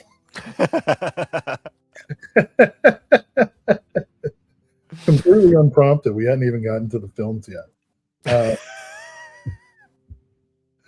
I will also say that this is Peter Weller's first movie. And there where it says they got an interview with Dr. Peter Weller. Just so you all know, like a lot of people say they're a doctor when they have like some education degree, like an EDD, which is like people with PhDs like have trouble not laughing when somebody says they're a doctor and they have an EDD. Right. Peter Weller's PhD is in Italian Renaissance art, so he really is the real deal. Very impressive. Italian Renaissance art to RoboCop. Yeah. Next up, the only movie that people are using the term Ice Cream Man associated with right now, brand new 4K and Blu-ray dual format release of 1995's Clint Howard starring Ice Cream Man. This is going to have a 40-page perfect bound book, limited to 6,000 copies with the slipcover, newly scanned and restored in 4K. This does have the Joe Bob Briggs and Clint Howard Monster Vision version of the film on here. We've got a 1 in a million shot, new interview with the actor Carl Mackinnon. We've got a new interview with special makeup effects artist Brian Blair, archival interview with Clint Howard, archival extras abound, plus that new booklet with essays by Patrick Dahl, BJ Colangelo, J.A. Kurzweil. Now, I got to get your take on the quote controversy from everybody this week. Ice Cream Man was a Vinegar Syndrome release put out about 9.5 years ago, was recently listed as going out of print, and now out on 4K as part of the subscription. Back when they announced subscriptions, way back in the day, they said, back when they announced 4Ks for the first time, they said 4K upgrades to our films will not be part of the subscription. This is the first time they have been. Any thoughts on that? No, I mean, I don't really know why businesses make proclamations, because as circumstances change, they're going to make changes. If someone bought the Blu-ray and they're part of the subscription and they're irritated by it, then I can understand it. I've got the old Blu-ray. I'll try to sell it and see if I can make some money. But I guess my only thought is, like, why say we're going to do this or we're going to do that when you know that circumstances might change. It's not important enough for me to like feel anything about, really. I don't think. On that note, Antenna will never have a 4K upgrade. I'll proclaim that right now. What if? No, there's no chance in hell I will ever do that. I do understand the people that are sort of upset about it being as part of the subscription. My whole life I said I would never get married or have kids. And then look what happened. You calling me a liar? No. Stance has changed. That's all. No. The only other thing I will say, though, I do find more of a problem with the fact that they listed this in their going out of print section recently and put it on sale to encourage people to buy it, knowing that this was coming out. Because this clearly has been planned for a long time. Do you think they really coordinate at that level, though? Or it's just some, like, intern putting shit up on the website? I'm not saying it was coordinated. Although when they put it up on for sale and that it was going out of print, they knew that they were doing that. They also knew that the 4K was coming out at that time. So at that point, like it did it have to go out of print? You're releasing it on Blu-ray as part of this. So it feels like they just wanted to stop printing that old version. If that's the case, just stop selling it, or not even stop selling it. Just let it go and release the 4K and then give all your old stock to Hamilton Book or something. Yeah. they would have bought it at the same sale price and sold 400 copies of it. Why not? I don't know. All right. All right. I don't know why this picture was first, but the next one, as part of their VSA line, Faces of Death 3 from 1985 got a 4K and Blu-ray release. And once again, nothing really in the extras here. We've got alternate Faces of Death 3 video version sourced from standard definition tape, isolated music track. That's sort of it on this one. Basically, they've done the first 3 Faces of Death films. I mean, I feel like it's kind of obvious they're probably going to do the 4th one. Those 4 are usually grouped together. So I'm not going to be surprised when that gets announced next month. Is that how many there are? 4? Technically, there's 5. The 5th one is separate, and it's kind of a in-name only sequel, if I remember right. Oh. Well, hooray. Well, and this one sold... or no, maybe it's the second one. One of them sold like shocking. No, it was this one because it's already sold out. Part 3 sold out in like less than 48 hours. It's wild.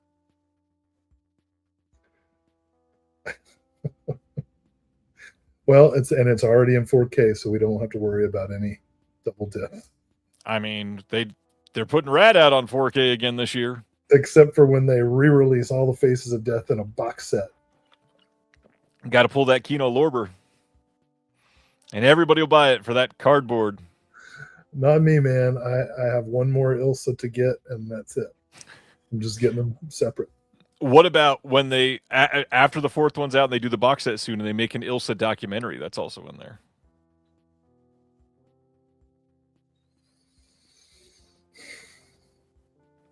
I guess I hadn't thought about that. The existential dread that just crossed your face. All right. It's like when Criterion just re-released Showa, but it's got another documentary to add to the 14-hour documentary. And it's the same format, but they were like, here's another disc with another documentary. And it's like, I want to... All right. I have to get it. Next up, this is part of their VSL line, and it's from 1980, The First Deadly Sin. This one is pretty interesting looking. This is a downbeat, gritty neo-noir thriller set against sleazy 1980s New York City director Brian Hutton's adaptation of Lawrence Sanders' best-selling novel, The First Deadly Sin, marked the final starring role for Frank Sinatra. I got to tell you, watching the trailer in which you get to see Frank Sinatra and Joe Spinell acting in the same frame, pretty awesome. This is a definite pickup. This one, we got a new interview with Jeffrey DeMunn. We've got a new interview with Laurent Bozereau, the DP of of Faye.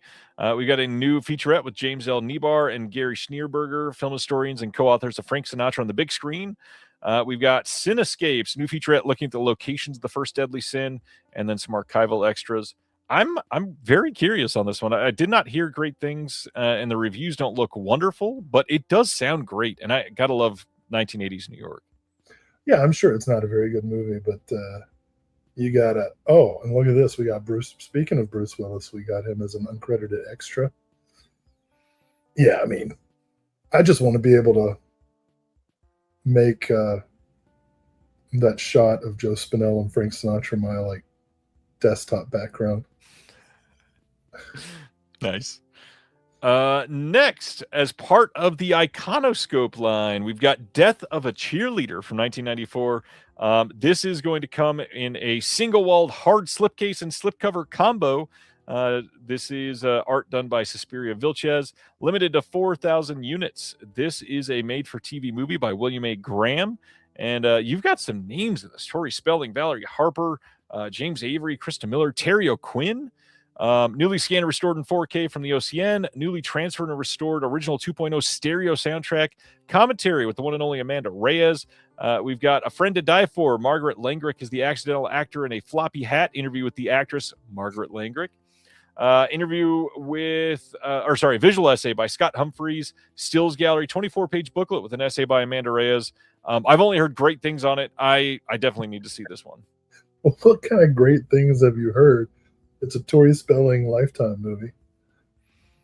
Supposedly, it's genuinely very, very interesting. I mean, I'm not saying that. Dying to see it. I'm interested. Yep. All right, one more from Iconoscope. We've got Disappearance from 2002. This one, again, slipcase and slipcover combo. This one by Robert Samlin, limited to 4,000 copies. Ambitious, thoroughly creepy thriller written and directed by prolific telefilm writer Walter Klenhard, who also did Buried Alive 2. This uses the barren Aussie outback as a stand-in for the U.S. Southwest for a tense tale inspired by desert horror such as The Hills Have Eyes. We've got Harry Hamlin in this. We've got Susan Day. Also both sweeping and eerie desert cinematography by David Connell and an unsettling score by Shirley Walker. You got an audio commentary by Rob Kelly and Daniel Budnick. Audio commentary by the director Walter Klenhard, moderated by Amanda Reyes. Original broadcast trailer, 24-page book with an essay by the journalist and film critic Simon Foster. Have you seen Disappearance? No, but as I mentioned, LA Law, holy cow. Yeah, this is automatic. Like half the cast of LA Law versus Hills Have Eyes. Yeah.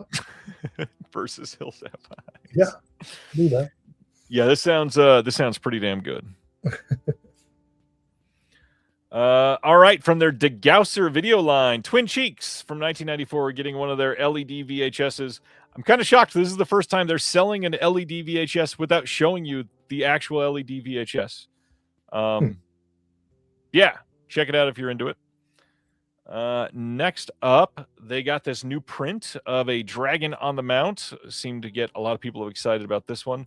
And then they're selling a Mummy skate deck. You got some thoughts on the Vinegar Syndrome skate decks?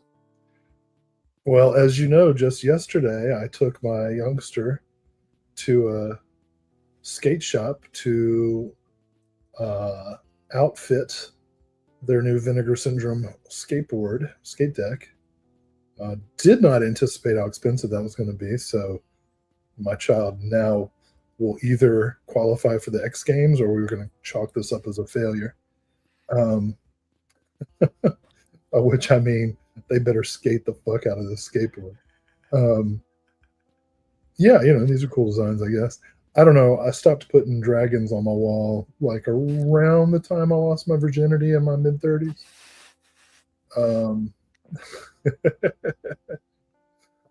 But it's a fine looking beast. Next up, we get to the partner labels. We got a whole bunch to talk about tonight. First up, Something Weird and AGFA teaming up again for the Acid Eaters and Space Thing from 1967 and 1968. Oh, yeah. That orange oval looking thing there is, of course, not a part of the artwork. You'll find the goodies behind that later. This is limited to 2,000 units. Double dose of psychotropic anti-time capsules from producer David F. Friedman and the director Byron Mabe, billed as the first Hollywood underground film. The Acid Eaters tells the mind-expanding story of a group of working-class swingers who drop acid and melt into sex, knife fights, and a literal trip to hell. This was an immediate order for me. David Friedman loves Space Thing. Brendan Timmons was like, I enjoy putting dragons on my walls. Hey man, absolutely. I still have some of my old Dungeons and Dragons manuals. One of these days I'm gonna find a group to play with.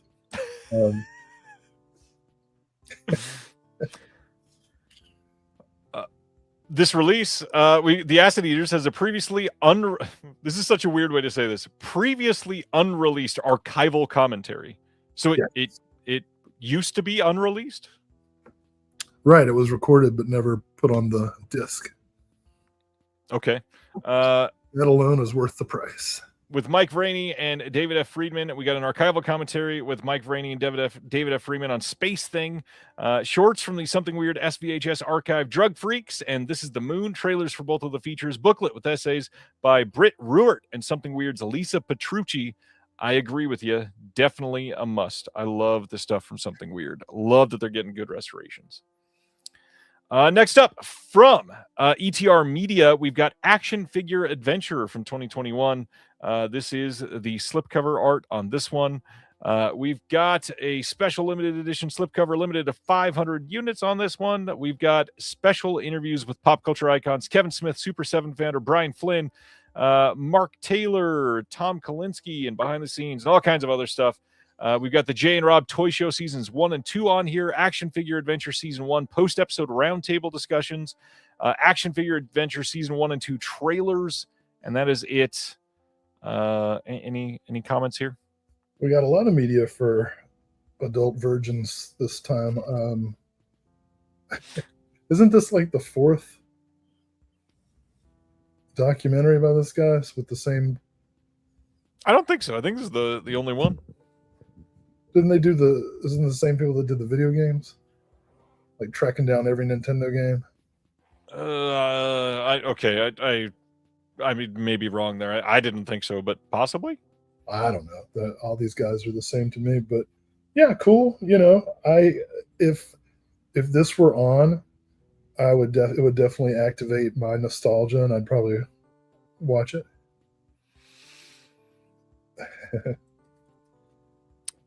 The screen name, I can't change it, but I got to point out Dick Smokers in Central California says that it's 104 degrees, going to be 108 and 110 over the next couple of days. I do not miss that living in the desert in California, but it's been miserable here too. I feel your pain. Bro, when I was out in LA, people were complaining how hot it was, but we're in the middle of like a severe drought, and It's been awful. it's been, with the heat index and humidity, it's been like 112 for a month and a half. Yeah. So when I went out to LA, I was like, I can put on pants. Well, and the big thing, it not being miserably humid there is so different. So different. All right. Next up, we've got Affection coming from Brainstorm Media. This slipcover was limited to 500. This says, afflicted by a mysterious condition that resets her memory, Ellie becomes trapped in a cyclical nightmare with a man who claims to be her husband. She must uncover the horrifying truth of her existence soon before she forgets it all again. This one with Jessica Roth from Happy Death Day. This looked pretty great. Very curious to see this one. Deleted scenes, trailer, audio commentary with the writer-director B.T. Meza and Jessica Roth and one of the other actors, Joseph Cross. Storyboard to film extra on here, a couple featurettes, and that is it. Did you watch the trailer for this one? You curious on this? Yeah, she's got quite a niche as an actress. I have to say, if I were doing this commentary, like I would moderate it with her. Like every few minutes, I would just start my questions over.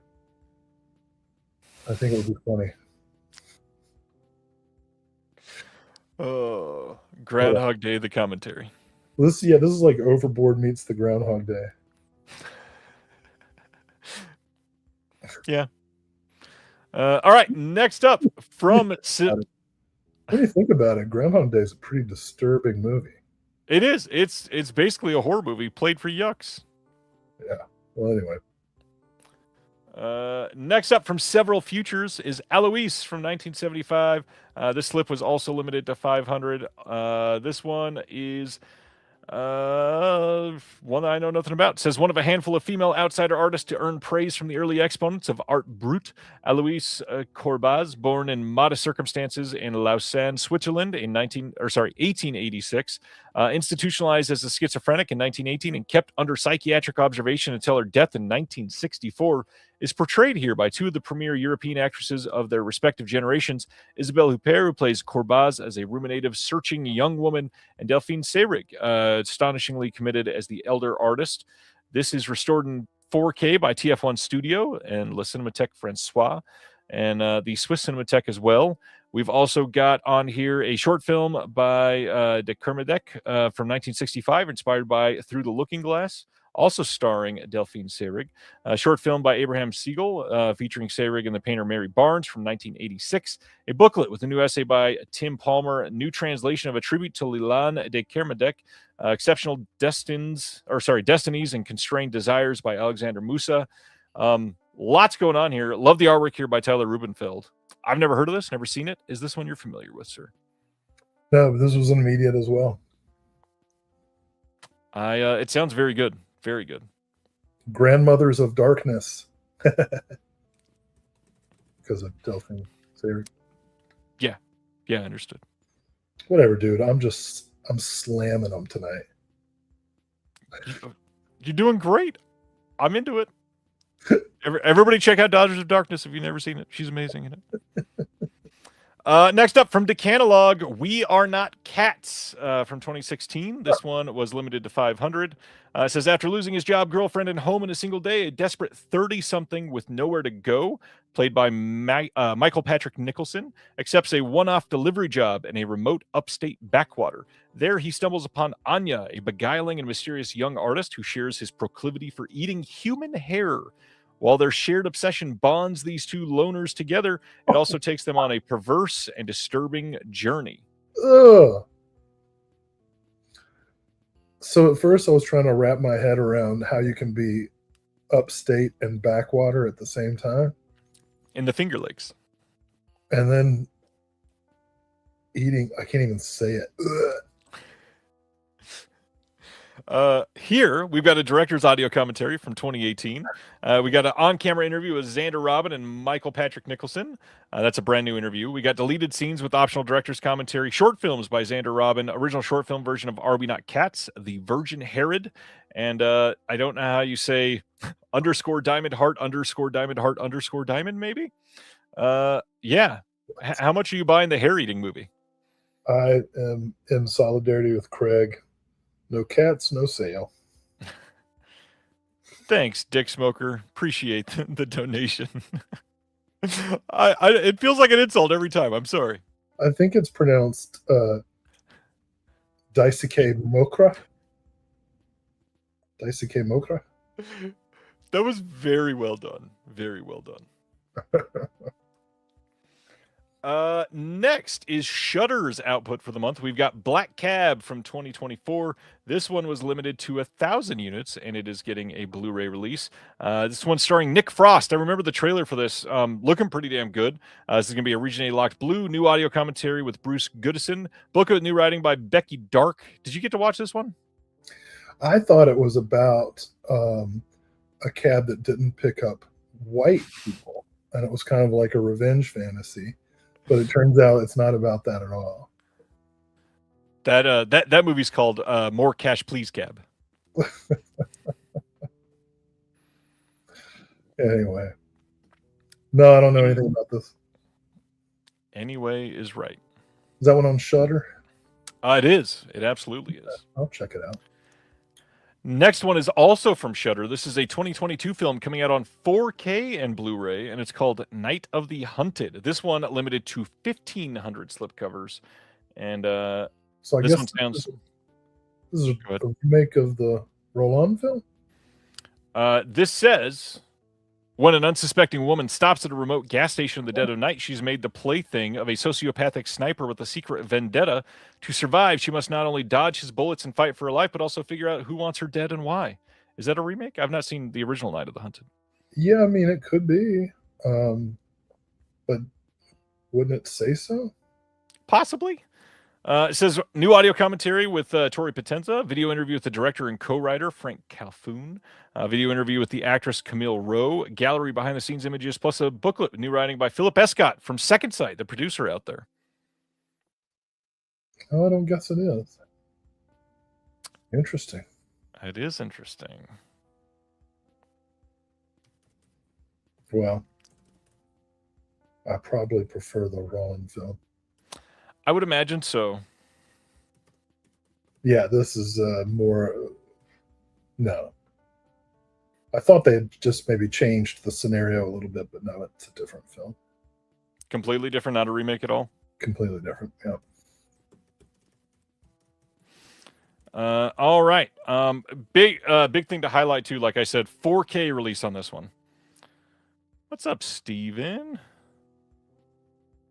That must be a experience to watch a live stream like an hour and a half behind while the chat's rolling in. It's like an existential version of running across a bridge in a Zelda game. The worst part, though, is imagine if something like cataclysmic happened in the stream, and you're an hour and a half behind, and you see the chat come up, and everybody's like, "Is he dead?" Exactly. Yeah. Oh goodness!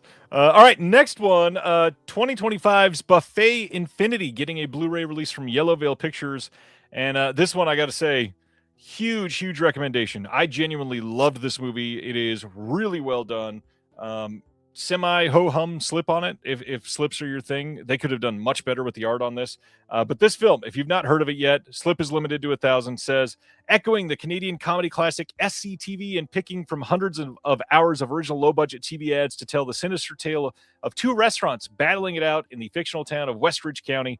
Ads for insurance, used car rivals, a local religious scholar, and a recording artist converge to tell the story of an expanding sinkhole, a cult, and an ever-growing restaurant that becomes unsettlingly, well, that's hard to say, unsettlingly sentient.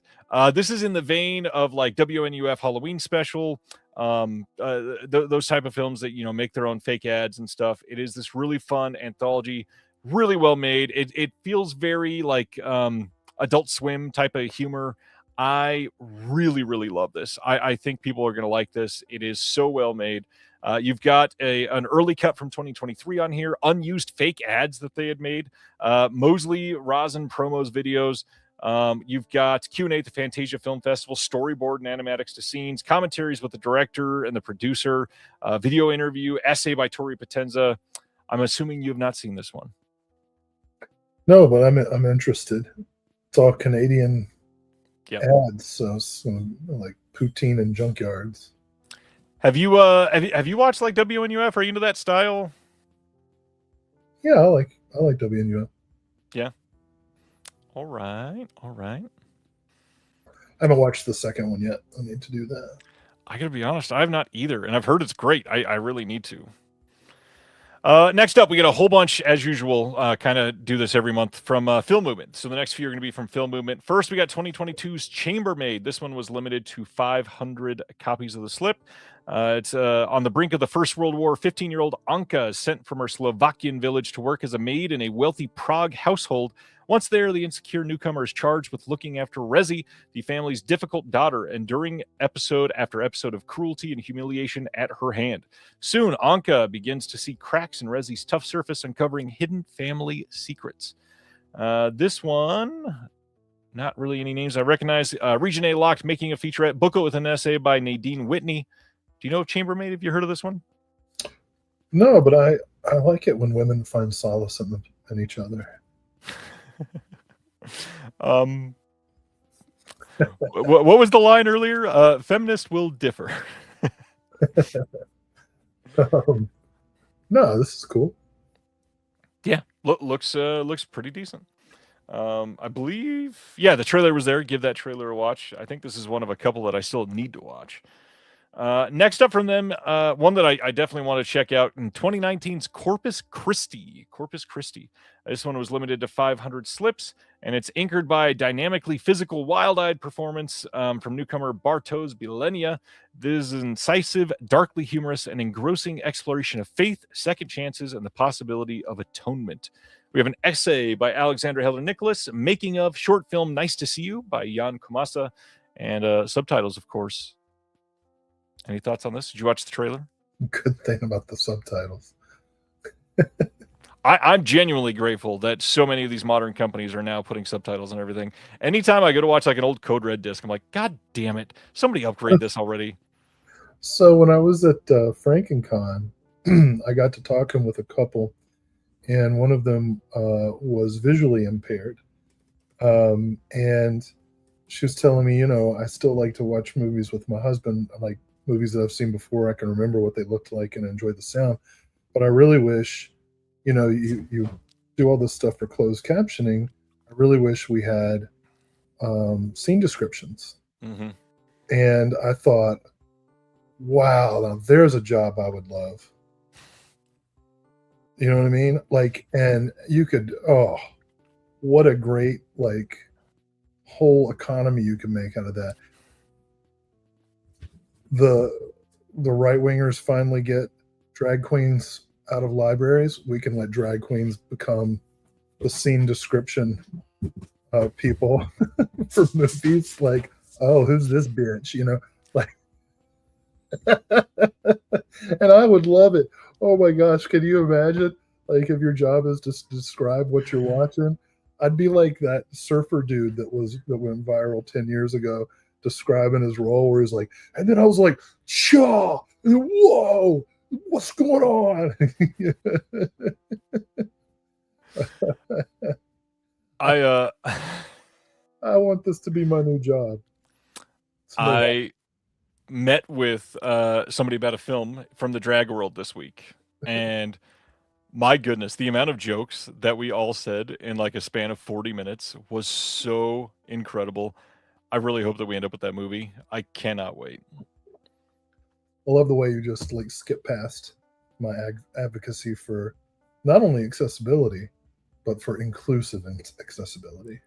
I love that you are so humble that you needed to call attention to it again. So thank you. Wow. Wasn't even my idea. It was this blind chick. This blind chick. Oh, after all that, you know. No, she was so cool, like such a nice person. And like we talked for quite some time, and you know, I felt stupid that it was something that hadn't occurred to me before, right? I never thought about visually impaired people enjoying movies. I just completely wrote them out of my consciousness, you know. I get that, yeah. So, all right. Oh, your question about Corpus Christi. Cool, yeah. This looks. No one remembers the question, by the way. I'm excited for the subtitles. I will say, if I remember right, Jesper is from Europe, and Jesper says this is the best Polish film ever. Ooh. That's a statement. He says it's an amazing film about love, faith, and what religion should be. It's beautiful and amazing. Interesting. Okay. All right. Next up on... That was so genuine and heartfelt. I'm not even going to undercut it with a joke. That makes me want to see it. Colton, I was going to highlight this a little bit more.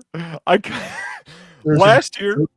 I was about to say that. Last year, I made a Dr. Will quote. Freaking.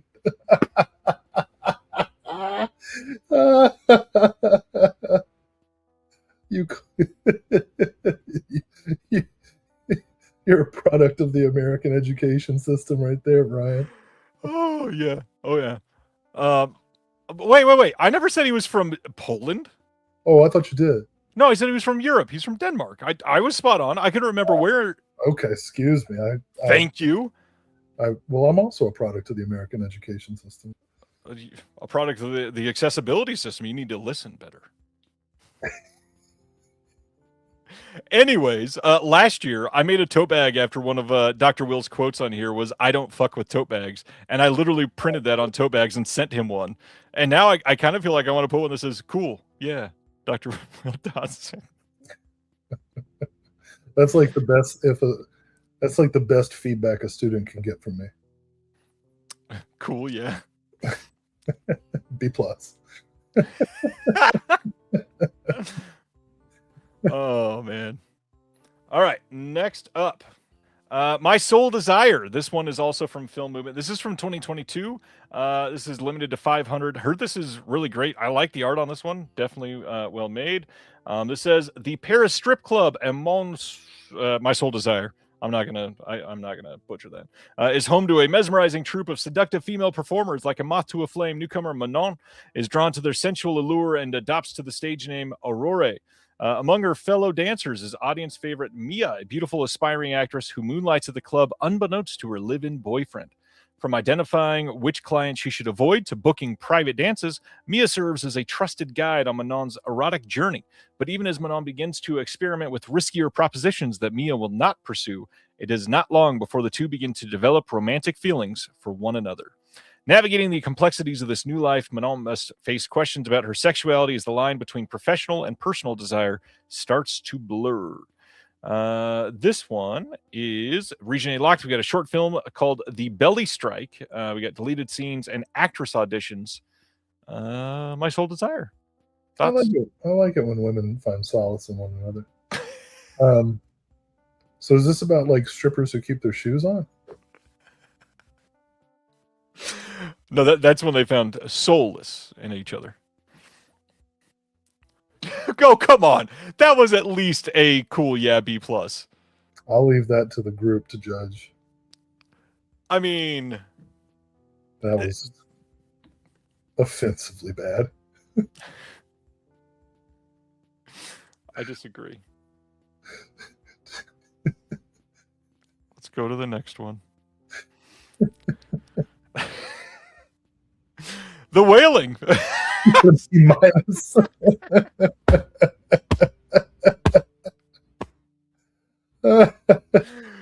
In Will Speak, that's cool. Nah. I got to tell you,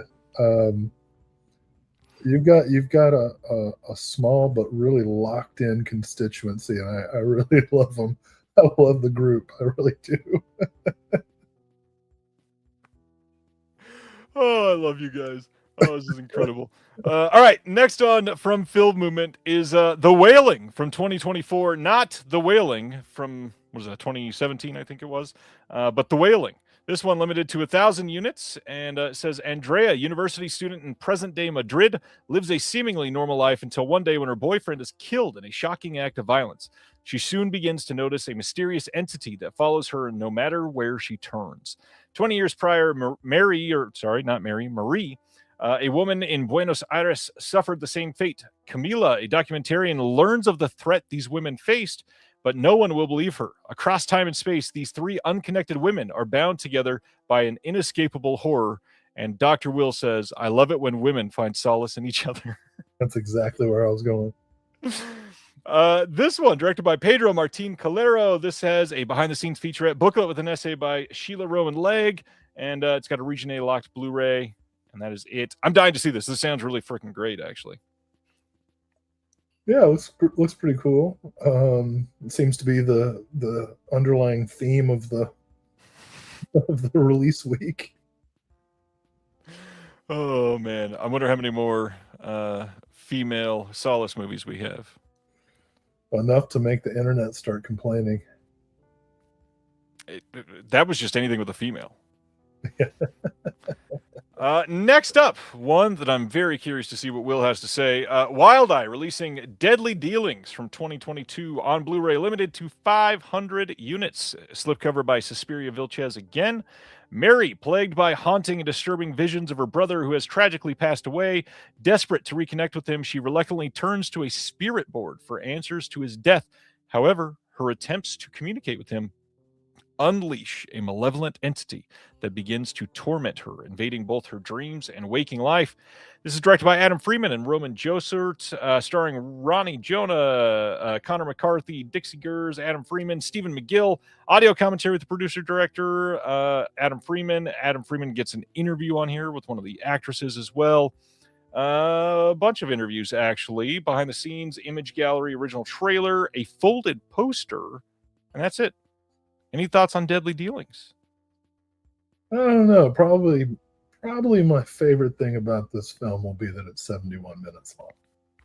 71 is a solid runtime for this. I'm not even kidding. I wish more movies were that long.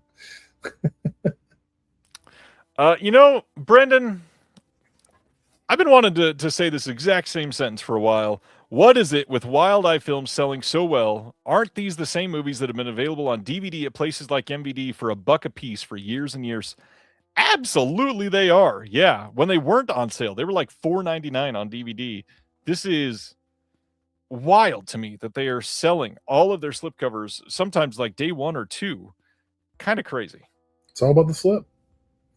I don't understand. We're in a weird time. I guess. Well, Anyways.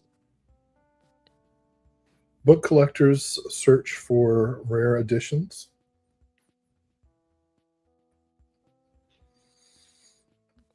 Record collectors look for alternate cover art. It's true.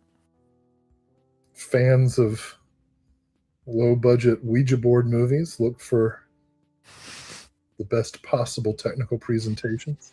With art by Suspiria. Like, I love Suspiria Vilches and her art, but man, like, if they're not great movies, what are we doing? Why are we saying yes to every title? I don't know. Why are you trying to take away jobs from art majors? I don't know what your problem is. I love it when women find solace in each other.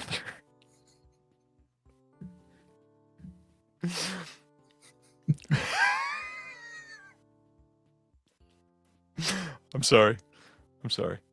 Next up. This is the one that I was actually waiting for. Wild Eye releasing 2004's The Hazing. The Hazing. This one limited to 1,000 units. And slipcover on this one designed by Chris Barnes. Co-ed group of college pledges are sent to a crumbling mansion for initiation, but the night turns deadly when a deranged professor played by Brad Dourif. What? Dourif? Acting like I don't know anybody in here.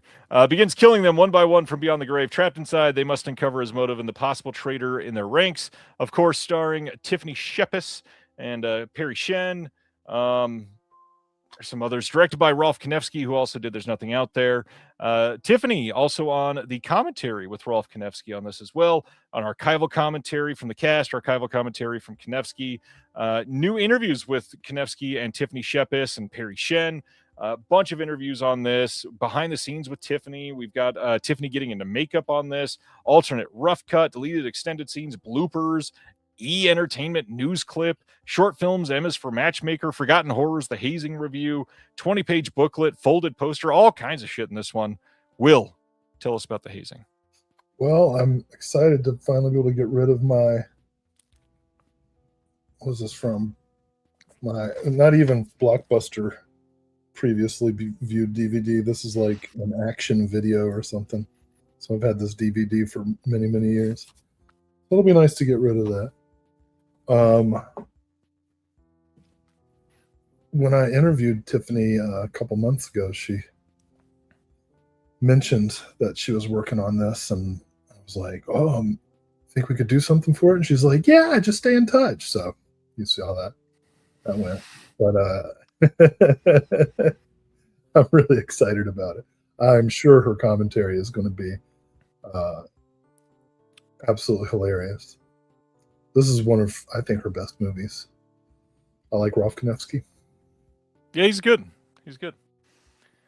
Next up, Club Super 8 is putting out Exposed from 1971. Exposed. This one was limited to 2,000 units and says 17-year-old Lena, played by Christina Lindbergh, who was 21 at the time.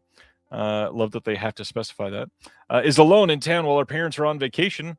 She is torn between her innocent boyfriend Jan and the older, worldly and perverted girl photographer Helga.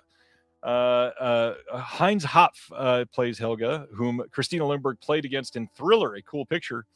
Lena hikes a ride with Lars and his open-minded wife. The couple party, swim naked, and have sex in front of the wide-eyed Lena. Back in the big city, she is once again attracted to Helga and his sick parties and erotic games. Memories, the present, violent fantasies, and reality mix in the sexually confused girl's head.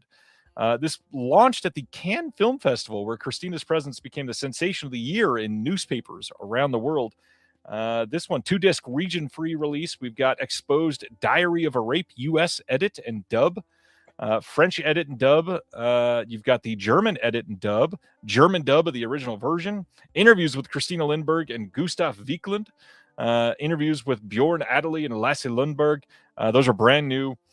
We've got Christina back in Cannes in 2026. Visual essay by the owner of Club Super 8, Ricard. Poster and image gallery, unpublished contact sheets, all kinds of galleries, trailers, and audio commentaries, and tons of stuff. Exposed. How do you feel? Well, let's see. Synapse's Impulse label had this out on DVD, so this is a nice upgrade. I think I've talked before about the weird ethics of adult age actors playing underage characters while we look at them naked, and how weird that is, and how normalized that was throughout like 80s like teen comedies in America. I remember like 20 years ago or so, I was getting my master's degree, and I was over at somebody's apartment having drinks, and some Swedish like study abroad students were there, Mm-hmm.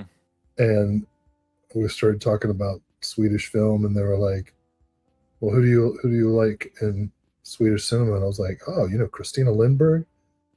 And they were like, "What?"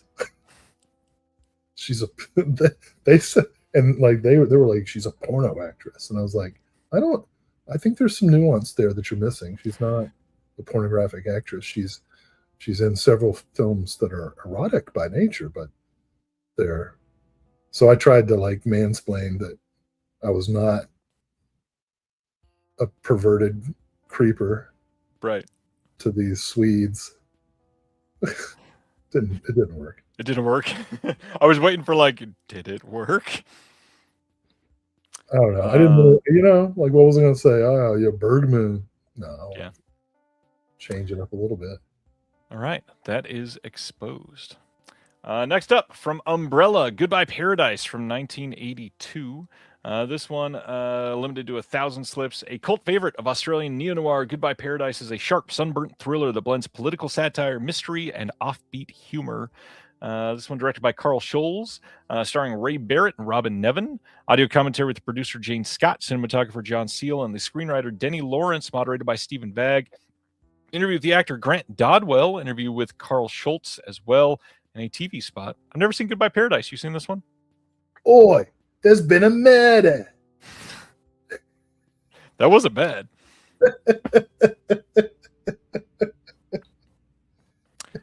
Terry's got an autographed VHS of this one. That's cool. Oh, that's cool. Yeah, I really want to see that. Never seen. Have you seen anything from this director, Carl Schultz? What else is he on? No idea. Well, then how would either of us know? Because you're a film professor. You should know. Man, there's one thing I know for sure. It's that I don't know much of nothing. I think it was Operation Ivy who once said, "All I know is that I don't know. All I know is that I don't know nothing." That's how I live my life. That's it. Yeah. I love Op Ivy. Let's see. Oh, The Seventh Sign. I've seen that. Wait. Yeah. He's from Hungary, actually. So. Crikey, he's Hungarian. That was not good. Oh, geez. All right, that's Goodbye Paradise. Next up, Honey June. This is coming from Circle Collective. Honey June is from 2025. This one limited to 500 units and says it's a surprisingly sexy, darkly funny, emotional roller coaster. In this light and dark comedy, June and her Persian exiled mom, Leela, take a trip to the romantic Azores Islands for a grief anniversary with contrasting ideas about how to grieve, how to live, and how tiny June's bikini should be.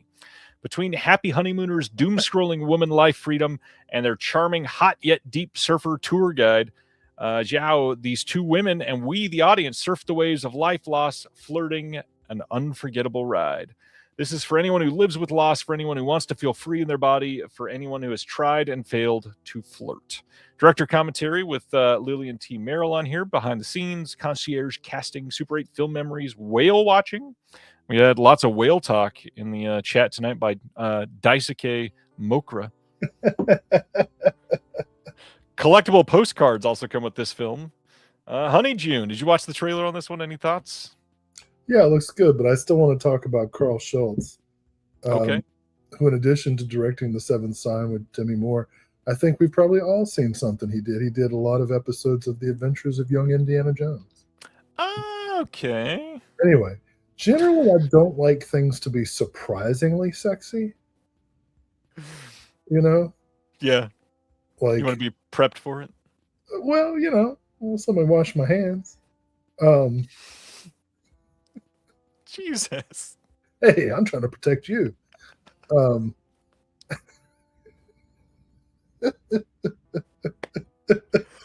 Oh, that was good. That was good. but yeah, this looks all right. Yet again, finding solace.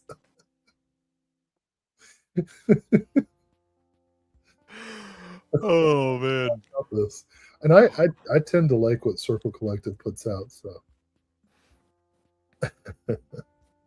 Yes, indeed. Next up, this one from Utopia, Idiotka from 2025. Idiotka, this one limited to 500 units. This says Margarita, a disgraced fashion designer, enters a reality show with a six-figure cash prize to save her grandmother's West Hollywood apartment. But as the competition intensifies, the show's slick producer pushes her to spin her family's struggle into spectacle, forcing Margarita to decide whether to play along or take control of her own narrative, one unhinged look at a time. This one, we got a film photo gallery, behind the scenes photo gallery with the photographer credit Anna Barishnikov. We got New York opening Q&A at Cran Hill Theater, USC Q&A, the Utopia Screening Room podcast. We've got a Los Angeles opening Q&A at the American Cinemathex, Los Feliz 3, and a trailer. How do you feel about this? looks stressful, but I'd watch it. Just like Circle Collective, I like a lot of the stuff Utopia does. Oh yeah. Oh yeah. I watched Fargo again for the first time in a long time. Good movie. Recently, yeah. Yeah, it is. Cool. Yeah. B+. Love the score. Next up, Utopia putting out a new variant slipcover of We're All Going to the World's Fair, undoubtedly to capitalize on Jane Schunbrun's new film coming out this month. Did you ever see We're All Going to the World's Fair? Yeah, it's pretty good. You did. I'm kind of surprised you put that on. What about Jane's second film? Did you watch that one too? What do you think? I'm some kind of Transphobe, maybe?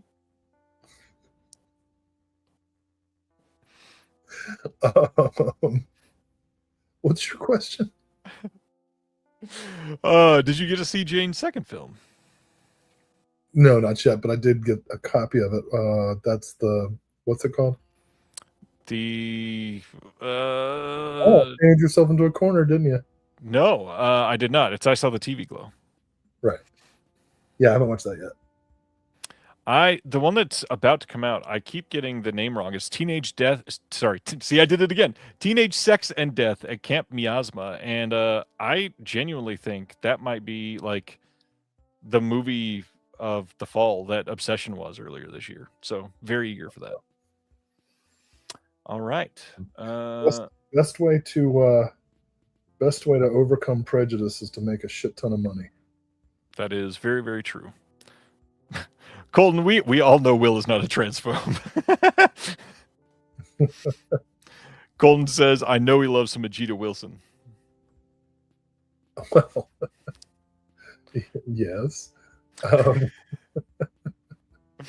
Next up, Kim Stim releasing Joan of Arc from 2019. This one, art by Stake Mountain, and we've got 500 copies here of the slipcover. Provocative break from more conventional cinematic portraits of the sainted icon. Bruno Dumont's beautifully shot Joan of Arc depicts the last 3 years of the young martyr's life as she leads the King of France's army against England, is captured and finally burned at the stake by the church, which accuses her of heresy. Prudhomme returns to the title role after depicting a very young Joan, and Dumont's heavy metal-backed 2017 Jeannette features a lush synth soundtrack by singer-songwriter Christophe. This one has a slideshow of Joan of Arc in film. Bruno Dumont answers 4 viewer questions in the featurette there. We got a Q&A with Dumont as he discusses spiritual cinema, the musician Christophe, and the film's amazing ballet des chevaux, moderated by Acropolis Cinema's Jordan Cronk. We got a trailer and a booklet with new writing by Stephanie LaCava. Joan of Arc, any thoughts? 499 slips because I ordered one. Immediately, huh? Yeah. Yeah, this movie has pretty middling reviews, but I think it's a pretty fascinating approach to the story, and Dumont is a very interesting filmmakers. So this was an immediate pickup. Nice. Next up, from 1-2 Special, Continental 25. This is from 2025. Limited to 500 slips on this one. And it says, when Orsolia oversees the eviction of a local elderly man in Cluj, Transylvania, the consequences come to shatter her and her understanding of her place in society. Spiraling into an existential crisis, she wanders the city, meeting with people in her life, her husband, an old friend, her former student, a priest, to consider and reconcile her place in an increasingly maddening modern world. This is the next film from Radu Jude, which keeps getting a release pretty much every single month from all of the partner labels. This one from 2025, Region A Locked, we had a conversation with Richard Linklater on the disc. New York Film Festival introduction trailer, booklet with new writing by Nicholas Pedrero Setzer, and that is it. Radu Jude. Any thoughts? Yeah, I mean, Jude's one of the key figures of the Romanian New Wave, and it's so great to see like 6 or 7 of his films released through OCN labels over the past couple of years. It's been like I could probably teach a class on him at this point. I've got enough films to fill a syllabus, which would be great, because if you're going to learn about the Romanian New Wave, obviously you get an expert. Silent Mandible, this is 1-2 Special. 1-2 Special. But yeah, this is another one that was an immediate pickup. I agree. Same here. And yeah, I do like the cover art, Daisuke. I don't mean to imply that they're the same Daisuke as the other Daisuke. I understood that. Yeah, this is Daisuke Makura. Right. This is different person, same pronunciation. Next up is the Saturn's Core release, Love is a... What? Pull the picture of the bass player from Van Halen up again. There we go. The hair. Whoa. Nice. I like it when you get out of the hot tub and then have to immediately rake it. That is a disgusting word to use. In Hey, that you know context. what? They should get the We Are Not Cats people to come clean it out. Oh God. Jesus. I love women finding solace in each other. Oh, disgusting. All right, let's try this again. Saturn's Core putting out Love is a Stranger and Love is a Stranger Again, these films from 1994 and 1997. This slipcover limited to 1,000. And in the first film, it says, in Love is a Stranger from 94, young Gwen Stevens attempts to escape her controlling and abusive boyfriend, Craig, by taking a job at the studio of a local photographer and Lothario named Landon Love. Unfortunately for Gwen, many of Love's female staff have already inexplicably disappeared, only to be found murdered at the hands of a mysterious necktie-obsessed psychopath. And then we've got Love is a Stranger again with it. This is region free. We got newly remastered short films from Dave Castiglione. We've got bloopers and outtakes from the short films, archival Don Murphy Vampira interview. On Love is a Stranger, we get a new scan from the SVHS master tapes, commentary with Dave, the director, moderated by Ross Snyder of Saturn's Core. We got bloopers and outtakes on that one, an early alt rough cut, archival cable access TV interview with Dave as well. Then on the sequel, we get a brand new director's cut compiled under the supervision of the director, commentary with Dave, moderated by Ross from Saturn's Core. And we got an interview with Dave, an interview with the actor Osmond Carrium, and an audition tape. I got to admit, I saw both of these films because I helped do the commentaries for these movies. This is a really fun release. If you've never seen these movies, if you're into all the SOV stuff that Saturn's Core has done, this is up there for like top 10 or 12 of their releases. I loved these ones. It was a great time. Any thoughts, Will? Oh, this one was not my first salvo of purchases, but it's in my wish list. Nice. Hmm. All right. Moving on. The next one is a 4K and Blu-ray release from Connie releasing of Macho Dancer. This is from Lino Brocca from 1988. This is limited to 2,000 slipcovers. The slipcover designed by Tony Stella. One of Lino Brocca's lasting successes, 1988's Macho Dancer, admirably blends the maestro's flair for socially conscious melodrama and pulp provocation, setting the template for what would become Viva Film's erotic niche to this day. This is great looking. We're going to interview with the screenwriter Ricky Lee, interview with the actor William Lorenzo, interview with the actor Joel Lamongan. Critical look and archival featurette at the film, theatrical trailer. Macho Dancer, Lino Brocca, Connie. Any thoughts from Will? Enough said. That's an automatic. Connie's always automatic. Kind of incredible work. I love the stuff that they've been picking up and putting out. Insert gay joke. Next up, probably not much we need to talk about here, but Not Quite Hollywood getting a Blu-ray release in the U.S. from Magnolia finally. This one has a slipcover by Robert Samlin, limited to 1,000. I think all of the extras on here are archival. I may be wrong. Verifying. Yeah, I don't think they did anything else here. Not Quite Hollywood. Kind of a big Ozploitation documentary for a lot of people. If you are not super familiar with Ozploitation stuff, this Mark Hartley doc is very important. If you've kind of dove deep into it already before, it might feel slightly surface level, but also it formulates opinions and critique on a lot of Ozploitation films that never got eyes on it before this doc. So yeah, check it out. This is a big deal. Any thoughts on Not Quite Hollywood? I'm sure you've seen this at some point. I've got an earlier edition, and one thing that I really love about it is that the cover, this is how the hype sticker says this, and this is how they're selling the movie. 50 minutes of Tarantino. Will's favorite. So I purchased it anyway. It is a great documentary, along with Machete Maidens Unleashed, and what was the one about Cannon? Oh, Electric Boogaloo. Electric Boogaloo. With these three, I mean, you really get a great overview of late 70s, early 80s exploitation film.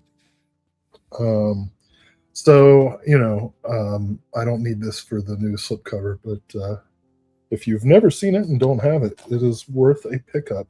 One thing I can say is, by word of caution, is if you've never seen Not Quite Hollywood before, the first time you watch it, you'll find yourself writing down so many notes, so many movies that you will then go break your bank on.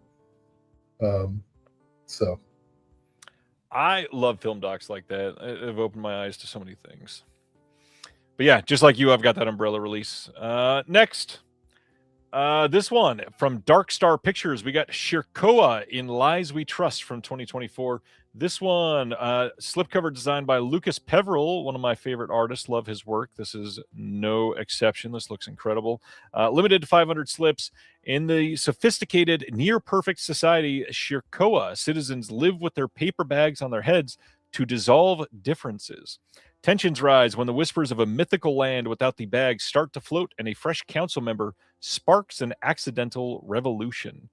This has a making of featurette introduction by the director, interview with the producer, Bishquan Tran, original short film called Shirkoa as well, and Asia Argento music video, Sexodrome, on this as well.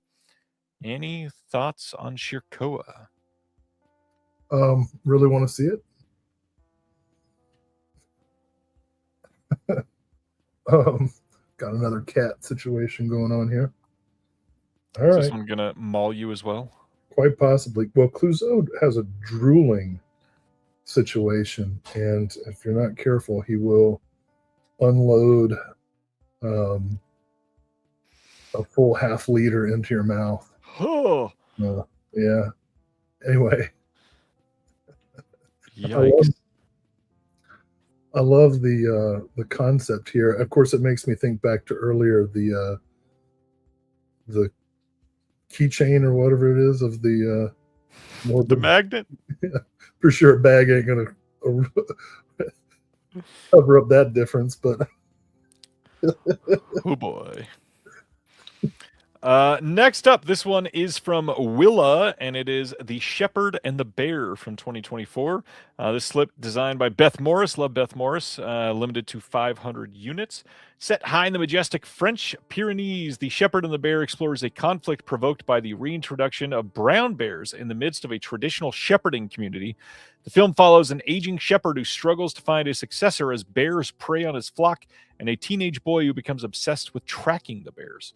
Through its breathtaking cinematography and immersive storytelling, The Shepherd and the Bear is a modern folktale about tradition, community, and humanity's relationship with a vanishing natural world.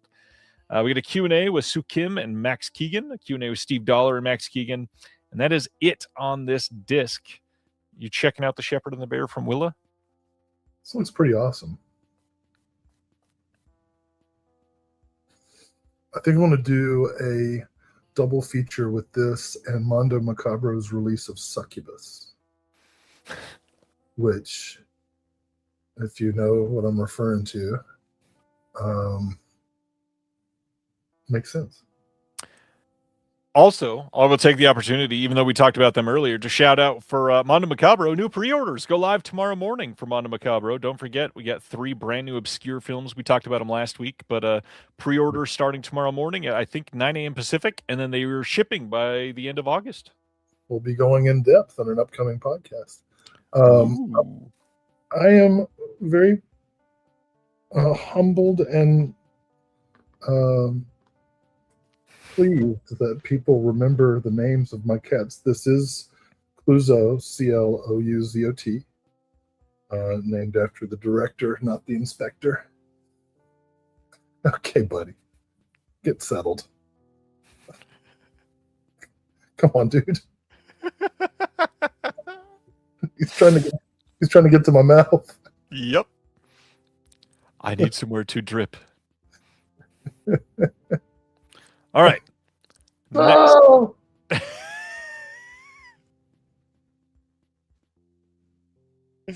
The people that are listening to this on audio do not get the joy of this. Yes, definitely want to see the YouTube of this. Oh, geez. All right, next up from Factory 25, we got 2026's Soft Shell. This is a film by Jinho Myung. Soft Shell. This one limited to 500 units. Following the death of their mother, a Thai-American brother and sister navigate living in New York City and beyond. Jamie plans an impromptu trip for her and her brother to get out of the city. Along the way, and upon their return to New York, the 2 siblings face a series of unexpected revelations. Shot on 16 millimeter, Soft Shell gives the mumblecore aesthetic a unique Asian American worldview. This is region free. It's got Andrew Bujalski and Jinho Myung in conversation. Cast and crew commentary, 16 millimeter short films, a 32-page booklet with writing by Rebecca Turner, Daniel Kim, Chi Pham, and Eric Hatch. This is in Thai with English subtitles. Any thoughts on Soft Shell? You checking this? I love it when siblings find solace in one another. Did you see the comment earlier? Somebody said, I will never use the word solace again. No, this looks really cool. Oh, that reminds me. I also saw my sister when I went to California. You did, yeah. And her new film, she edited the new documentary Cheyenne, which will be receiving its official premiere at the TIFF Film Festival. For the record, you did talk about her because you said that she was at Billy Madison. But oh, that's right. Next up. Okay. Anyway, it looks like a great movie. IFC putting out Sword of Trust from 2019. Sword of Trust with Mark Maron. This one limited to 1,000. This has Mark Maron, John Bass, Michaela Watkins. New audio commentary with the producer Ted Speaker and Mark Maron, Michaela Watkins, Jillian Bell, John Bass, and Toby Huss. We got a behind-the-scenes featurette booklet with new writing by Mariah Gates. Any thoughts on Sword of Trust? Looks stressful. You know, funny people talking about their emotions and getting serious. Ronnie recommends it. I'll see it. Shot entirely in Mark's garage. Oh, so this is not the golf one. Oh, that's a TV show. Okay. Ronnie says Michaela Watkins and Julian Bell do find solace in each other. Nice. All right, next up, Tenement is coming from Dark Sky Films. This is from 2024, not to be confused with Tenement. This one is limited to 500 units, is designed by Haunt Love.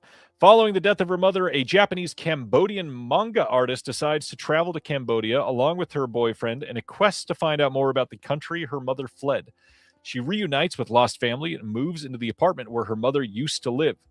As she tries to find out more about her past, she's confronted by strange events within the building that hint at something darker going on with the residents. What first appears as overcaring considerations from the community towards the newcomers soon turn out to be part of a ritual. The residents are preparing a new host for the building's evil spirit before it starts killing them once again. Video interview with one of the actresses behind the scenes with some people from the film. Video interview with the co-writers and co-directors. English subtitles. Any thoughts on Tenement? This looks worth a watch. It does sound very good. This was a pretty strong month for the OCNs. I would agree. And it seemed like everybody thought it was not, which kind of surprised me. This seemed like a very good month, actually, for partner labels. Well, with this many releases, it's hard not to have a few good ones. Well, just think, we're not even halfway through tonight yet. You serious? I think so. God, we really got to cut down the socializing. I love that part, though. All right. We'll jump through some of these. We don't need to spend a lot of time on Toga Party Massacre. This one coming from VHS Hit Fest. This one I want you to read the entire scenario. Make sure. Oh, Jesus Christ. All right. Limited to 1,000 slipcovers on this one. Frankie Robertson returns from the grave to wreak havoc on a house of unsuspecting partying teenagers. Partially shot by Mark Borchardt from American Movie and directed by Michael Hegel. Toga Party Massacre is a lost 80s slasher movie that perfectly encapsulates the time period in the DIY underground filmmaking ethos. We've got a 36-minute movie. 36-minute movie. Region free. We got the original VHS cut, a trailer, the making of Toga Party Massacre, the Metalhead Muse, an interview with Matt Collada, interview with Celia Farron, The Other Side from 1989, Board Game Gothic, the making of The Other Side, Very Scary from 1989, Night of the Not Quite Dead from 1987, Turning Left on Plummer Avenue from 1990, Trailer Reel, Blood Harvest 1983, The Apocalypse Fragments from 1982 to 1991, The Fantasy Experiments from 83 and 84, Dolphania, Crab Attack from 81, Ninja Invisible Assassins from 1983, Behind the Scenes of Consumed from 1991, Tales of a Teenage Stuntman, interview with Mark Steenan. There's a lot on here. Toga Party Massacre, you picked this up? Well, say what you will about Mark Borchardt. That guy can set up a pretty cool shot. I would agree. Yeah. He's not a bad filmmaker at all. So I agree. This movie at least partially looks good, I bet. At least partially. All right. Next up from Music Box, we've got Young Mothers from 2025. This is the Dardenne next film. This one limited to 500 copies. And it says a group of young women face the challenges and joys of motherhood while attempting to break free of the past in a delicate and hopeful study of women on the brink of new life from master directors Jean-Pierre and Luc Dardenne. Another women finding solace in each other film. Q&A with the directors, image gallery, trailer, book of the new essay by Lillian Crawford. How do you feel about a movie on motherhood? A movie on motherhood. It's that simple. I would prefer it to watching videos of the YouTuber that people are talking about in the comments right now, for sure. No, the Dardennes are great filmmakers. I am interested in seeing this. I agree. This looks very good, actually. All right. Next up, we are moving over to the Melusine side. This first title from... Just in case you're wondering how these young mothers got to where they are. Jesus. From the Quality X line, we got Candy Stripers from 1978. This cover limited to 2,500 copies. At City Hospital, the traditional therapeutic ethos of the laying on of hands is in no danger of disappearing. The lovely young candy stripers, Pam, Sharon, and Cindy, labor to ensure every patient receives specialized and highly personal treatment, always delivered with the most detailed bedside manner. Their eager allegiance to the Hippocratic Oath doesn't stop with just the patients. The entire hospital staff benefits from their tender, loving care. This is one of famed director Bob Chin's most popular and successful erotic films. This is a scorching, nonstop bombardment of outrageous carnality and brisk comedy. We've got this newly scanned, uncut, and restored in 4K from the OCN. New video interview with Bob Chin. Audio interview with the actor Howie Gordon, a.k.a. Richard Pacheco. Look at the film elements for Candy Stripers from the archives. Excerpt from Howie Gordon's autobiography. We got a 32-page booklet with an essay by Bob Chin expert Patrick Crane, plus a double-sided replica one-sheet. How much is your sweet tooth begging to see the Candy Stripers? Jesus. First of all, I think it's amazing that the study of erotic cinema has gotten to the point where there are not just experts in erotic film history, but experts in Bob Chin. Like it's like people in medieval studies who like only know everything about like the shrouds of a particular time period or something. I have actually, I think I saw this when I was a young person. I did see this when I was a young person. I remember being particularly intrigued by the cover performers' two-toned hair, which I found at the time to be like otherworldly. All right. Otherworldly. Intense. Yep, that's all I got to say there. Next from OCN, we've got from the Peakorama line, 1001 Erotic Nights 1 and 2 and China Girl. Once again, that blue oval, not actually part of the artwork here. Slipcover here, designed by Richard Hilliard, limited to 2,000 units. 2-disc region-free Blu-ray, newly scanned and restored in 2K from the OCNs. We got an audio interview with Annette Haven. And any thoughts on Erotic Nights 1 and 2 or China Girl? Not familiar. I see they are repackaging previously released Blu-rays. So where's your outrage on this one? I've voiced that elsewhere already, actually.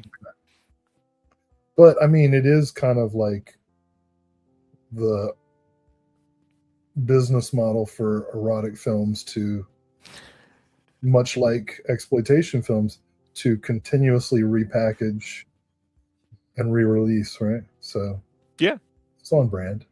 It is very much on brand. I can't really argue with that whatsoever, actually. All right, is there one more, I think? Yes, from Pulse, the film that I'm not even going to attempt to say. Will, how do you pronounce this in French? L'amour au trousers. The love of the trousers? Love of the trousers? Is that no, I don't think that's what that means. It's not what that means. I just And then there's this one. You want to do that one too? L'insatisfied? I don't know. I The can't Unsatisfied? I took a year of French, but the teacher just put on Disney movies dubbed in French, and we were expected to learn it that way. Ronnie says it's pronounced truce. Truce, that's close. So these are actually, in English, they are called Full-Time Females and Hot Acts of Love from 1972 and 1974. We've got 2-disc region-free release. Both films newly scanned and restored in 4K from the OCNs. English dubbed audio on here, French and English theatrical trailers for both films, alternate credit sequences for both films, 2 new interviews with the editor, never before seen interview with the director, and newly translated English subs. Yeah. Thoughts on OCN and Mel you seen this month? Or any more thoughts, I guess? Great. I can't really collect this kind of film because I have a household with children in it. So like, I'll never be able to watch these ever. Maybe when I'm an old man, I'll pick it up. I'll pick them up from eBay. The slipcover will be $842. I'll be like, oh, vintage. The accent changes as you get older. Wild. All right. That is OCN for the month. Again, yeah, I was semi pleased. I thought it was a pretty good month, especially from the partner labels. Not very excited about the Vinegar Syndrome stuff myself this month. Candy Stripers looks like a fun release. Yeah, I mean, they weren't like earth shattering, but there's a little something here and there. Am I remembering right? There was no Canadian International Pictures release again. No, well, we got the Canadian commercial parody thing. We did, but CIP. That's a big one for me. I'm surprised nothing from them. Nothing new from Delirium this month. No Franco release. There are only a couple left that Full Moon has the rights to that I'm aware of. Right. And they're not really like restored or anything. So. Well, they don't seem to be doing much on their releases anyways. No rush. How many more do we have? Oh, a lot. Like more than 25. More than 30. Whole bunch. Here we go. We haven't even... Now it's shout time. October 20th, we're getting a 4K and Blu-ray Steelbook of Abigail from 2024. I like this movie quite a bit. I will still say that if they had made a different trailer for this film, this movie would have been much more successful. Adored this movie. Don't adore this art on the Steelbook or Shout's preference to just re-release films. I agree. They should have sold this like From Dusk Till Dawn, but I guess it's hard to in the internet age. That is true.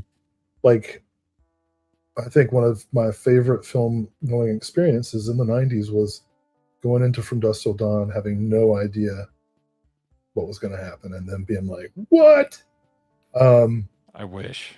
Abigail has its moments, but it has some of the most inexplicably stupid character development monologues where like each and every fucking character has to explain their life story and motivation, and it's just like, shut up. You're robbing a house. Stop it. Stop talking. You're being pursued by vampires. We do not have time to discuss this pent-up trauma. It's like a pure like excuse for exposition dumping on every first part of the film. So, but it has its moments. Yeah, I enjoyed it for the most part, but yeah, some of the dialogue in this not great. All right, next after Abigail is Hostel Parts 1 and 2. This is from 2005 and 2007, coming on 4K and Blu-ray dual format Steelbook collection. Here's what the Steelbooks look like here. You've got both of the films, new 4K transfer from the OCN on Hostel, approved by the one and only Eli Roth, presented in Dolby Vision. New intro by Eli Roth, commentary with Eli Roth and the producers Tarantino, Boaz Yakin, and Scott Spiegel. Another commentary on here, another commentary. There's like 5 of them on here. Hostel 2. Go ahead. Really tells you something about the era with special guest Harry Knowles. Yep. Yeah. Hostel 2, we got a new 4K transfer from the OCN as well. And then disc 3 and 4, we've got new restorations of both films. Disc 5, we have a brand new thing. Pieces of Meat, the Hostel video journal, and Tsunami of Blood, the Hostel Part 2 video journal. And this green book here is a supposed like copy of Eli Roth's journal that he kept around that time. I'm not against Hostel 1 and 2. I quite like them, actually. The internet's been excerpting that journal. not an Eli Roth fan, but I do like the movies. I thought the first one in particular got a lot of flack that really misread it. Like the whole tragedy of it is that it's these 2 bros, but one of them is a closeted homosexual who loves his friend and can't express it, and then this happens. Yeah. And I thought that gave it a little bit of substance, but I think the second one I mainly enjoyed for the Rogero Deodato and Takashi Miike cameos, and then after the Hostel films, he certainly hasn't improved. We'll say that. I liked Thanksgiving for the most part. It had some funny moments. I did like Cabin Fever too. Cabin Fever had some moments, but it's not great for a rewatch, you know? I disagree. I mean, one of the central jokes is getting Pancakes? the white old man to say, you know, the racial slurs. Yeah. So, whatever. I'm not mad that I saw these, but I'm in no rush to revisit them. Yeah, I'm not buying this in 4K. Next up, one I do want in 4K, but I won't be buying the Steelbook. 1978's Magic, coming out on 4K Blu-ray Steelbook from Shout Factory on October 6th. This has a new 4K restoration from the OCN, new commentary with Drew McWeeny, new commentary with Emily Higgins and Billy Dunham. On the Blu-ray disc, we also have a radio interview with Anthony Hopkins and Margaret makeup test, trailer, TV spot, all that fun stuff. Magic is a delight. Have you seen this? Oh yeah, but a long time ago. This is definitely haven't seen since VHS days. And right, this is coming out because there's a remake happening, right? Yeah, I believe so. So that's cool. Directed by Richard Attenborough, for those that don't know, starring Anthony Hopkins. Just great movie. It's creepy. Yeah. All right. Yeah, it's really great when they get the overhead camera and they track the puppet through the wilderness. Yes. They use the drone. Little Planet Earth joke. But anyway. Craig says this one feels like an Arrow release might be coming. I believe, actually, if I remember right, I think the blue was Second Sight back in the day. It wouldn't surprise me if they put out a 4K eventually. To be clear, Planet Earth is David Attenborough, but I would put yes. together. I don't want to get any Attenborough flack. That's why Silent Animal caught it already. Nice. Well, Drew McWeeney's popping up everywhere. Drew McWeeny is great. Me clicking away is not. One of the only survivors of Harry Knowles. There's an interesting, for anybody who is curious about the history of Ain't It Cool News, an acquaintance of mine did a pretty incredible deep dive podcast, limited podcast, into the history of early internet fan critic websites and the rise of Ain't It Cool News and the rise and fall of Harry Knowles. And spoiler alert, for the final episode, he finally got an interview with Harry. And it is very interesting, revelatory. I can't remember what it's called, but if you go into like a podcast search and just put in Ain't It Cool News, it'll come up. Joe Scott is the name of the director. And it's very comprehensive. It's nice. Kind of amazing. But anyway, Drew McWeeny, good guy. Next up, October 20th, Shout releasing a Chinese ghost story now on 4K Steelbook. Now, the first time they did these, only the first one was in 4K, and they've got all of them in 4K now that Arrow has done them in 4K. So very interesting sort of choice to release this and then very quickly re-release it in an upgraded format. Kind of screwing over the people that went and purchased that first one. Well, at this point, if you're buying from Shout and you're surprised, it's kind of like, you know, girl, we told you he was bad. Oh boy. I mean, need to catch him cheating. But I think you already said at the beginning, to to lean towards the Arrow release. Oh, right? always, yeah. The encoding there is always going to be better for sure. It's all about the encoding. And then, speaking of Steelbook re-releases, they're giving wide releases to Halloween 3, Halloween, and Child's Play 2. These were Amazon exclusives before, and now you can get them anywhere if you are keen on the art here, which I am not. Then, next up is Love Electric. This is a film from 2026 from Licorice Way. This is in Australia, and it says Lionel and Erica are young and very much in love. The everyday pressures of their jet-set 23rd century lifestyle, though, have a way of making them forget that a series of awkward misunderstandings with a sex bot leads to trouble, and the pair separate. As Lionel and Erica move into single life, they experiment with other relationships, artificial relationships. This one is a loving homage to the 70s porno chic era, is what they say. And this does have some special features. We get an audio commentary bonus scene with Isla and Ryan in the original trailer. Now, what gets me is they say a loving homage to 70s porno chic. And yet, even with that, I got some words from a source that the filmmaker here has admitted to saying that there is some AI fake commercials in the film, the robot company's advertising, and there's some AI music in the film. Just so everyone is aware, Love Electric has definitely been has definitely been made with generative AI music and fake commercials made with AI. And Will is gone.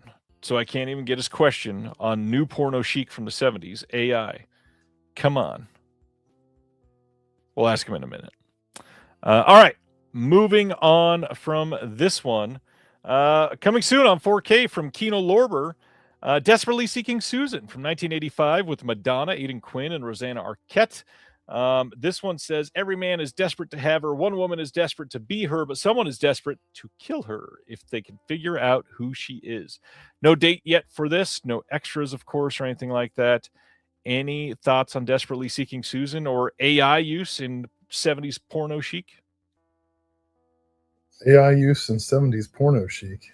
Yeah, the last film I was talking about, the filmmakers admitted that there is AI used in the fake trailers in this and AI music in the film. Well, I think I've said this before. I've preferred my dead-eyed performers to be human. Please, always. Desperately Seeking Susan. Nice. Susan Seidelman. Should do that. Yes. Yeah, great, dude. Indeed.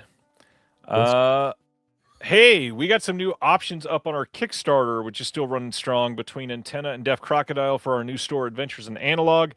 We've got 6 new t-shirt add-ons that you can do. We've got this glitch antenna logo that you can check out. We've got the standard antenna logo. We've got this film reel variant on our logo. And then Deaf Crocodile has got this wonderful Fuck Nazi shirt.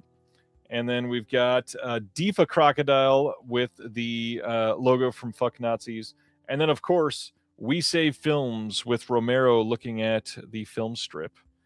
So check out the Kickstarter, running still through the end of August. If you got paid recently, it would be a wonderful time to back it. We are definitely still looking for some help. Again, the goal that we had originally put was only 5,000, and we actually needed about 10 times that. But we were worried about the community supporting it. So if you got some extra scratch, we would love some of the assistance there if you've got some time to throw at it. I'm going to take, just in case, I'm going to take the link and throw it in the chat again. Please let me know if you got any there. And yeah. You know what we'll talk soon. What's that? Benefactor. I could use a benefactor, yes. Are you volunteering? Man, if I could benefact, I would benefact the hell out of the whole community, honestly. But you know what would be both ironic and maybe a fun, like, tightrope dance is, what if you reached out to one of these AI companies? Oh, God. And suggested like a partnership in which you use AI for stuff that it's actually useful for, like accounting. Spreadsheets. Yeah, exactly. Middle management, those sorts of things. As somebody that just retired from being a supervisor, I resemble that remark. Then you know as well as anyone. That I do. I don't know. I don't know if you know this, but the wealth gap has been increasing for the past 40 years. And it's gotten to the point that people are talking about violent revolution. Well, you know what they say about those Mario brothers.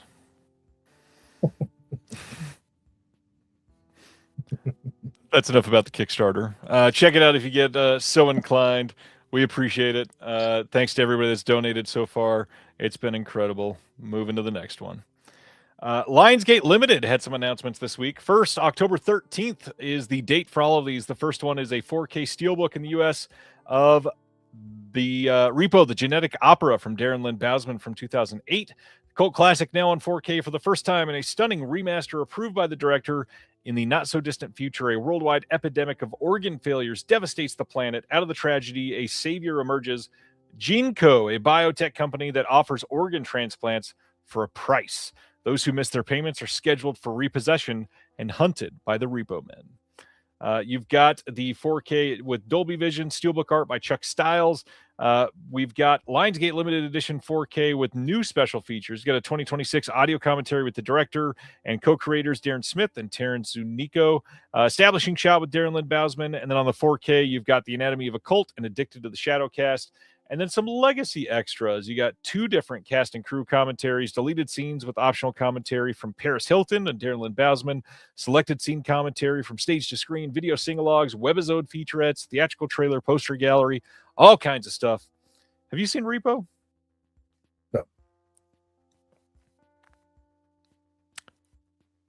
I like this movie a lot. I almost feel like you would like it. I think you should watch it. I think the reason I haven't yet is because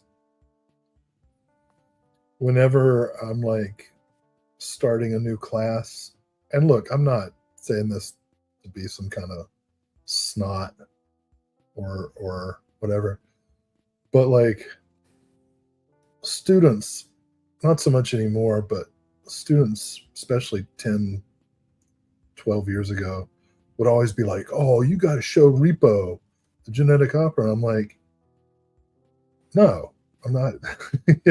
This is what the class is. And I think my like automatic resistance to a young person recommending anything to me, especially a musical, has stopped me from seeing it, and that's on me, right? I'm not suggesting that my behavior is in any way correct. It's just, at the time, the idea of seeing a Darren Lynn Bousman movie didn't appeal to me, and certainly the fact that Paris Hilton was in it didn't make me want to watch it. I'd already been burned by House of Wax, which really wasn't her fault. I love House of Wax. I'm sorry. That's all right, I guess. But so I just never saw it, and one of these days I will. I also like Darren Lynn Bousman. I mean, as a Saw fan, obviously, he made a massive impact there. Yeah, see, the Saw, other than Saw 6, which is about HMOs, in the first 7, there's like 4 more that I haven't seen, right? Yes, technically. What's the Chris Rock one? The Spiral from the Book of Saw. Fucking terrible movie. All right. Next up is the Blair Witch Project, the definitive collector's edition, getting a 4K and Blu-ray, or sorry, not 4K, just a Blu-ray release. This film will never be on 4K, does not need to be on 4K because of the elements for it. There are three versions of the film here. We get the filmmaker-approved theatrical and festival cuts restored from the original high 8 tapes and 16mm film available in the U.S. for the first time. Original 35mm theatrical exhibition version. 104-page booklet with original production journal, raw footage log, prop list with handwritten notes, and more, and all kinds of legacy special features. Curse of the Blair Witch mockumentary, Sticks and Stones, exploration of the Blair Witch legend, all kinds of stuff. What you will not see is the documentary that Second Sight made for this film, but there is a slew of new things as well. We've got Season of the Witch, new interviews with filmmakers and actors Joshua Leonard and Michael C. Williams, expanded lore exploration of 2 mockumentaries, the Matt Blasey Project, shooting location tours and making a book, Mythos, Blair Witch and Other Media, Eternal Impact, the Blair Witch Project archive at the University of Pittsburgh Special Horror Collection, Iconic Artifacts, the Blair Witch Project at Mopop, Film is Life, a tribute to cinematographer Neil Fredericks. If you're a big fan of this movie, this is a crazy step up from the Second Sight release, which was already really great. I don't think you and I have talked about this. How do you feel about Blair Witch? Oh, we've talked about Blair Witch. I mean, the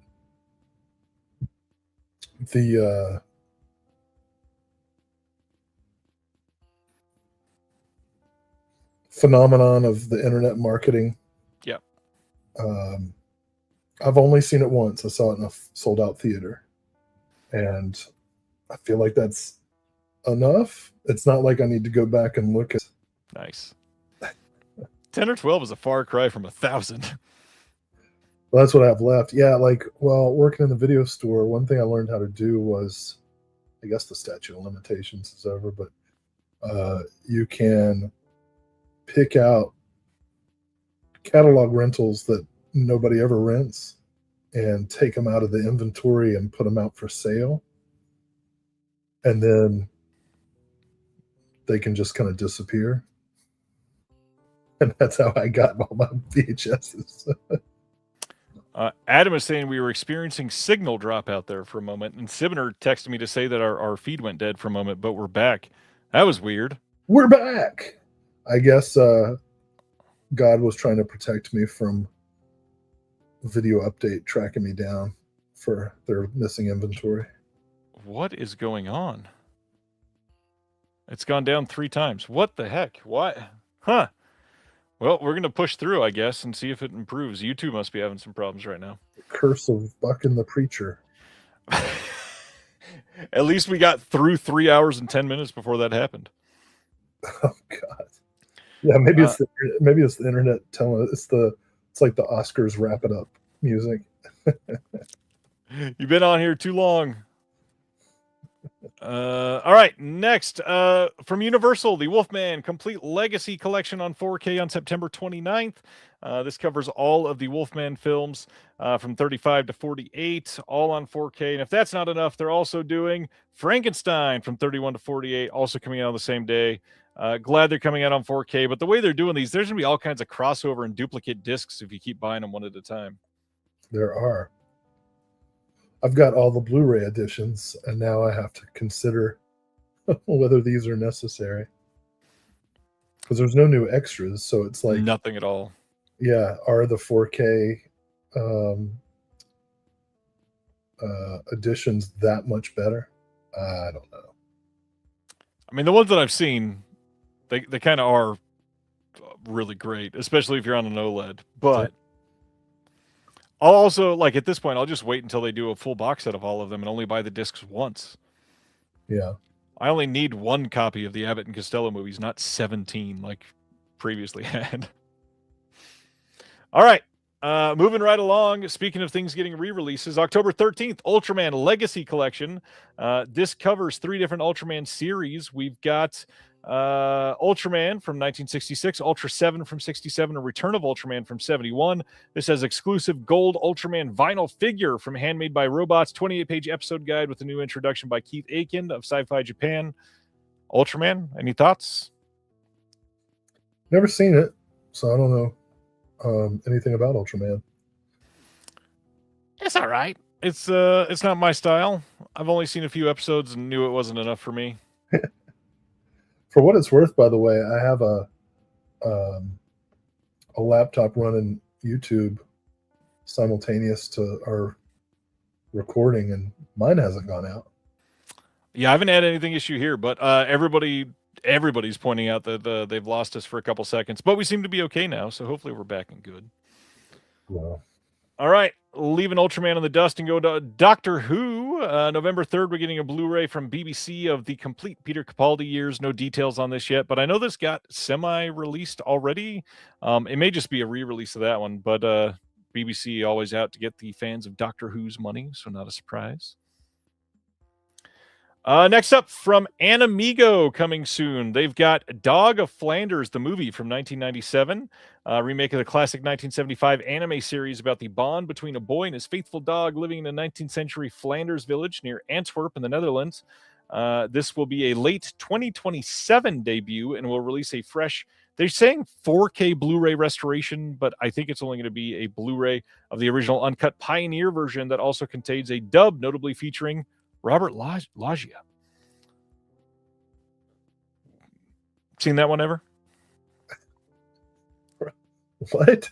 Robert Loggia does? Yep. I'm just picturing him yelling at the boy like the scene from Lost Highway. We've got Real Life from 2016, also getting a release from them soon. This has been out of print for many years. They will release the 13-episode series and the 4-episode OVA in new comprehensive editions. We've got Ruin Explorers Ruin Explorers Fam and Irie from 1995. That is getting a release here soon in 2027 on Blu-ray. And then Welcome to Iris Office from 2009. That will get a Blu-ray debut in 2027 as well. And yeah. Lots of anime to talk about tonight, actually. All you, buddy.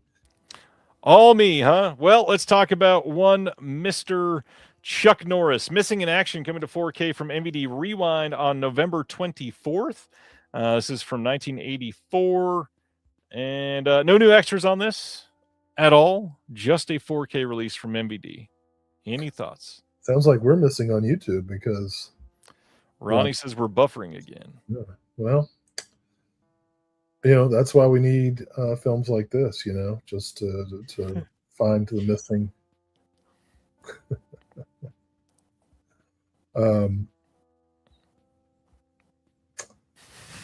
It's no First Blood Part 2, but it's all right, I guess, if you're into that sort of thing.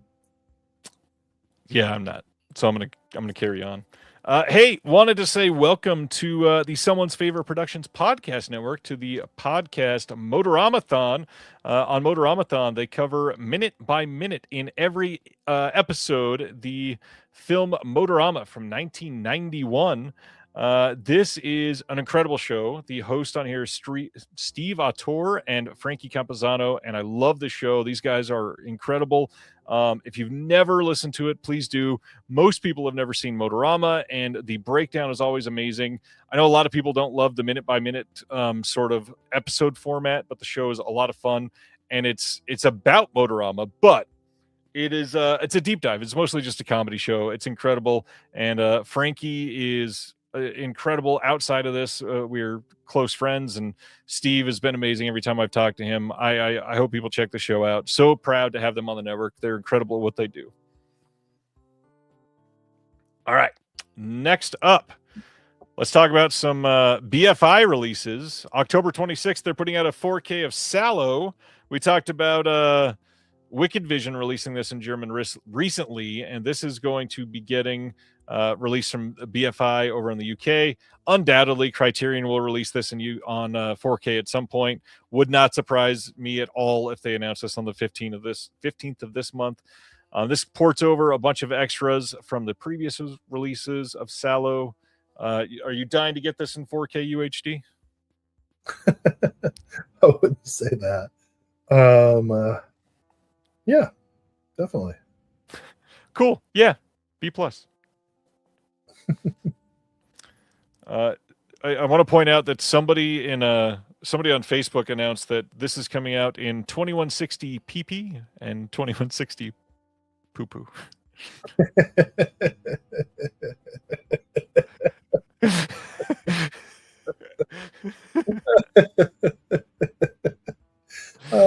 I usually don't laugh at those kinds of jokes, but that's pretty good. I giggled so much when I read that. To say that about this movie, obviously childish, but It's pretty funny. All right, next up, November 9th on Blu-ray from BFI is Brassed Off from 1996, a very British-looking film starring Ewan McGregor. This is presented in HD. It's got archival interview from 1997, a series of short interviews recorded on location. There's an illustrated booklet with new writing on the film and some other extras that will be confirmed later. Ever seen Brassed Off? No, I missed it. This is so British. All right. Next up from BFI, the original 4K and Blu-ray release of Animal Farm from 1954. Saw this many times when I was younger. Very curious to see this in 4K. This should look gorgeous. Directed and produced by the award-winning animation legends John Hollis and Joy Batchelor. This is going to have a 4K restoration from the 35mm successive frame negative in 4K, presented on UHD in Dolby Vision. You have a perfect bound book, poster, set of postcards, and slipcase with some extras that will be confirmed later. Any thoughts on Animal Farm?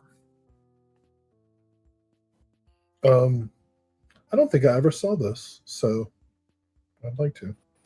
I watched this in school. Whoa, that wouldn't be allowed these days. Well, it is a brave new world. Next up, November 23rd, Blu-ray DVD dual format release of Supernature from 2025. This celebrates our universal connection to nature with an intimate gaze, creating a visceral, poetic, personal meditation on the natural world. We got extras to be confirmed later. We got an illustrated booklet with new writing on the film. Are you into nature docs? Do you watch many of those? Not really, but this looks pretty fascinating. I do want to interject because our hook Fine Art said no one ever pulls Sallow in the Criterion Closet. Bill Hader pulled Sallow. He sure did. As a matter of fact. Anyway, back to this. So this is like a Super 8. Wow, this is like punk rock Attenborough. Very. Okay. All right. People in 80 different Super 8 cameras. Okay. I'll look at that. Next up, The Goons at Rediffusion. This is coming on Blu-ray and DVD dual format on December 7th. This is from 1956 and 1958. In the mid-1950s, 4 outstanding associated Rediffusion television shows: The Idiot Weekly, Price 2D, A Show Called Fred, Son of Fred, and yes, it's the Cathode Ray Tube Show, adapted the brilliantly bizarre humor of BBC radio comedy The Goon Show into visual form. Initially innovatively overseen by director Richard Lester and starring Peter Sellers and Spike Milligan, but only broadcast in the London region, these supremely silly and surreal sketch shows remain the most uproariously successful attempts to capture the quicksilver genius of the Goons on the telly box. That's a lot of British words. This long overdue box set gathers together all available archival material that still exists from these shows, newly scanned and represented in the best possible quality for new generations of comedy fans to enjoy. Newly remastered and presented in HD and SD in this set. We got an illustrated booklet with new writing on the programs included and some extras to be confirmed later. Are you into the British panel sketch shows that they do? I don't know. I don't think I've seen any. I love them. I watch them all the damn time, genuinely. Oh, where are they on? A lot of them are on YouTube, actually, because they get a lot of international viewers, so they make up their money that way. And then in the UK, it's geo-blocked. They can't watch them on YouTube there. Some of them are on Amazon Prime too. Okay. All right, we got a shit ton of discotheque stuff to talk about, so I'm going to swing through these quickly since Will is not going to say anything about them. Most of these, if not all of them, are coming in 2026, I believe. So we've got a Blu-ray coming of Lupin the Third, Zenigata and the Two Lupins. This is going to be in Japanese with English subs, coming in 2026. Cool. Cool, yeah, B+. Coming on October 27th on Blu-ray, we've got Toradora from 2008 in Japanese with English subs and dubbed in English. October 27th, Lupin the Third Part 2 covers 1977 to 1980. Japanese language with English subs. Number of episodes in this, 155. 4 discs. This is SD on Blu-ray. Next up, Digimon Frontier Season 4 English version covering 2002 to 2003. No extras listed on this one. You have to get a separate release with subtitles. Fuck. If you want it in the original language. Wow. That's weird, man. Rights are very crazy for anime. Okay. Next, we've got Pawnee Pony Dash. This is coming later in 2026. This is from 2005. All 26 TV episodes in SD on Blu-ray in Japanese with English subs. Then we've got Tales of the Abyss covering 2008 to 2009. 26 episodes in HD in Japanese with English subtitles. Pat Labor from 89 to 1990, 47 episodes in Japanese with subtitles and dubbed in English. It's a significant improvement on video quality, supposedly. They've got improved subtitles as well. More Pat Labor. This is the new files from 1990 to 1992 with 16 episodes in Japanese with English subtitles. Also dubbed in English on this one. That's coming later this year. Then later this year, we've got Pat Labor, the movie trilogy with 89, 93, and 2001 in Japanese with English subtitles and dubbed in English. Include some shorts on that disc as well. Then we've got The Big O, the complete paradigm from 1999 to 2003. This one collects both seasons 1 and 2 in HD. You've got the 5.1 audio mix of the English dub on the second season in Japanese with English subtitles. Coming soon from them, we've got Digimon, the movie collection number 3, covers the 2002 to 2006 films. You got a restored English dub on the Digimon Frontier movie. Kamen Rider Super One. This is from 1980 to 1981, coming on Blu-ray on October 27th from Discotech. Never before released on physical media in HD ever in Japanese with English subtitles. Then we've got Penguin Drum. This is coming on October 27th. This is from 2011. It's got a brand new 24p encode and looks amazing. All 24 episodes in HD in Japanese with English subtitles. Memories from 1995 is getting a 4K release. It's in Japanese with English subtitles and the most excellent English dub that they've done. Then we've got Samurai Pizza Cats from 1990 and 1991. Brand spanking new HD version created from newly scanned original films. All 52 episodes in English only. Also includes closed captions. They've got Infinite Rivius from 1999 to 2000 coming on Blu-ray in 2026 at some point. All 26 episodes on HD in Japanese with subtitles and dubbed in English. We've got Argento Soma from 2000 to 2001. All 26 episodes, SD on Blu-ray in Japanese with subtitles, dubbed in English as well. Now some that Will might be interested in. As part of their Neon Knights line, we are getting new female prisoner Scorpion 701 from 1976. This is the first time on video in the US, first time on Blu-ray anywhere in the world. This one is not the original Scorpion, but a reboot by Toei. Yumi Takigawa stars as the toughest prisoner in the savage Pinky violence spectacle. And to go with that, we also have 1977's new female prisoner Scorpion Cell Block X, also with Yumi Takigawa. First time on video in the US, first time on Blu-ray anywhere in the world. Any thoughts on these two Pinky violence films? I will check those out, and I'm impressed with your endurance there with that. We're still not done with Discotech either. We also have Roswell Conspiracies from 1999 to 2000. BKN Studios' unusual adventure cartoon comes to home video complete for the first time ever on SD on Blu-ray, 40 episodes. We also have Outlanders from 1986, remastered with AstroRes, unsure what that is, in Japanese with English titles, and includes both English dubs coming later this year in 2026. That is it for Discotech. Any thoughts on all those, Will? Are you pre-ordering 9 of those? Yeah, obviously the Pinky violence piqued my interest. I agree. All right, that was Discotech. And then the brand new issue, the Physical Media Advocate, number 32, is out and about in the world finally. We got us denied by Amazon and finally got through their barriers. We are out there, and this issue is incredible. Love this Barbarian cover that we're doing to celebrate the home video release of Barbarian. We got a piece on the Black Cat from Laurent, our friend over in Germany. Steven Soderbergh and Mike Nichols get a long piece from Ryan Luis Rodriguez. We have an exclusive interview with Chris Rabb himself from Jackass and all of that crew.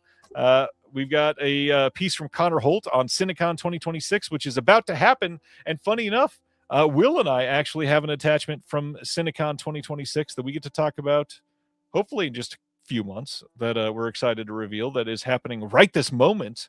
What? And one of the films that we are working on a visual essay right now is playing its restoration at Cinecon 2026. Oh. I did tell you about that a couple weeks ago. But yeah, check out this issue. It is incredible. Mozart's Goat. No, that not Goat. Mozart's Ghost. Not that Black Cat. This is from the very classic Universal Black Cat. Much older on that one. I believe that is it for this week, if I'm remembering right. Yep, that is it. But just in case you forgot, let's talk about what's coming out next week. Talladega Nights. I just showed it. Oh wait, no, that's this last week. I'm sorry. Let me scroll down. Next week, Project Hail Mary on 4K, Barbarian on 4K. We just mentioned that. Mars Attacks, finally. Cannot wait to see that on 4K. Hokum on 4K from Neon. Lionsgate Limited shipping their Descent Part 2 4K. Ju-on, The Grudge 4K from Arrow. New York 4K from MVD. Black Belly of the Tarantula 4K from Celluloid Dream should be shipping soon. Epic, Elvis Presley in Concert 4K is coming out here soon. We got The Furious on 4K from Lionsgate. Death Warrant 4K from MVD. Money from Home 3D from Kino Lorber. Sink Street 4K from Lionsgate Limited. Captain Horatio Hornblower from Warner Archive. Tuner coming out. I believe that was from Decal. Beverly Hills Cop 4K Steelbook from Paramount. Bay of Blood getting its wide 4K release from Severin. Spike of Bensonhurst 4K from Fun City Editions. Stoner from 88 Films. Operation Scorpio from 88 Films. Some anime releases. Le Choc from Kino Lorber. Dolly's coming out next week if you're still after that. All Be Yours from Universal. RZA's One Spoon of Chocolate coming out next week. Piece from Film Masters on the Elementary, the early films of Sherlock Holmes. Madam X from Universal. First Love from Universal. Anything coming out next week that you're excited about? Definitely Horatio Hornblower and Death Warrant and The Furious, which I thought was terrific. I saw that in the theater last month. Black Belly of the Tarantula. Are you into Mars Attacks? Did you like that one? I need to watch it again. I remember when I first saw it, when it first came out, I found myself disappointed. Because that was his first film after Ed Wood, right? I think so, because Ed Wood was, what, 94? I think. Maybe. Yeah, it had to be around there. But I don't know. I guess for whatever reason, it just didn't work for me at the time. So definitely worth seeing again. All right. And then, of course, Tim Burton went straight to hell. Did you see Big Eyes? I've not seen Big Eyes yet. That is underseen and underappreciated. I think it's pretty good. Pretty good. Very well. All right. I alluded to it earlier. Should we share about next week? No? All right. We won't share about next week. We'll see y'all next Thursday, I guess. But at that point, you'll know what's going on. If you are in the Kansas City area, next Friday, Saturday, Sunday, come out to Crypticon. I'd love to see you there. Yeah, Crypticon. Hopefully I won't be sick as hell. And if you're in the Charlotte, North Carolina area, August 21st to 23rd, Mad Monster Expo featuring Tom Atkins, Adrian Barbeau, and me. That's a selling point. Yeah, this is a great week, chock full of great announcements. Well pun. Well pun. And for what it's worth, I always enjoy finding solace in you. I really wish you would have let me know that you were going to do that. I could have teed it up as the outro and just right then, that would have been perfect. Let's try it again. We're probably buffering for half the people anyway. Probably. All right. Do the solace line again. Sometimes it can be quite difficult, but I do value. Thank you for watching The Disconnected. On the way out, make sure that you are subscribed to the channel, that you've liked the video, and that you've copied the link to be able to share with someone else that may appreciate this.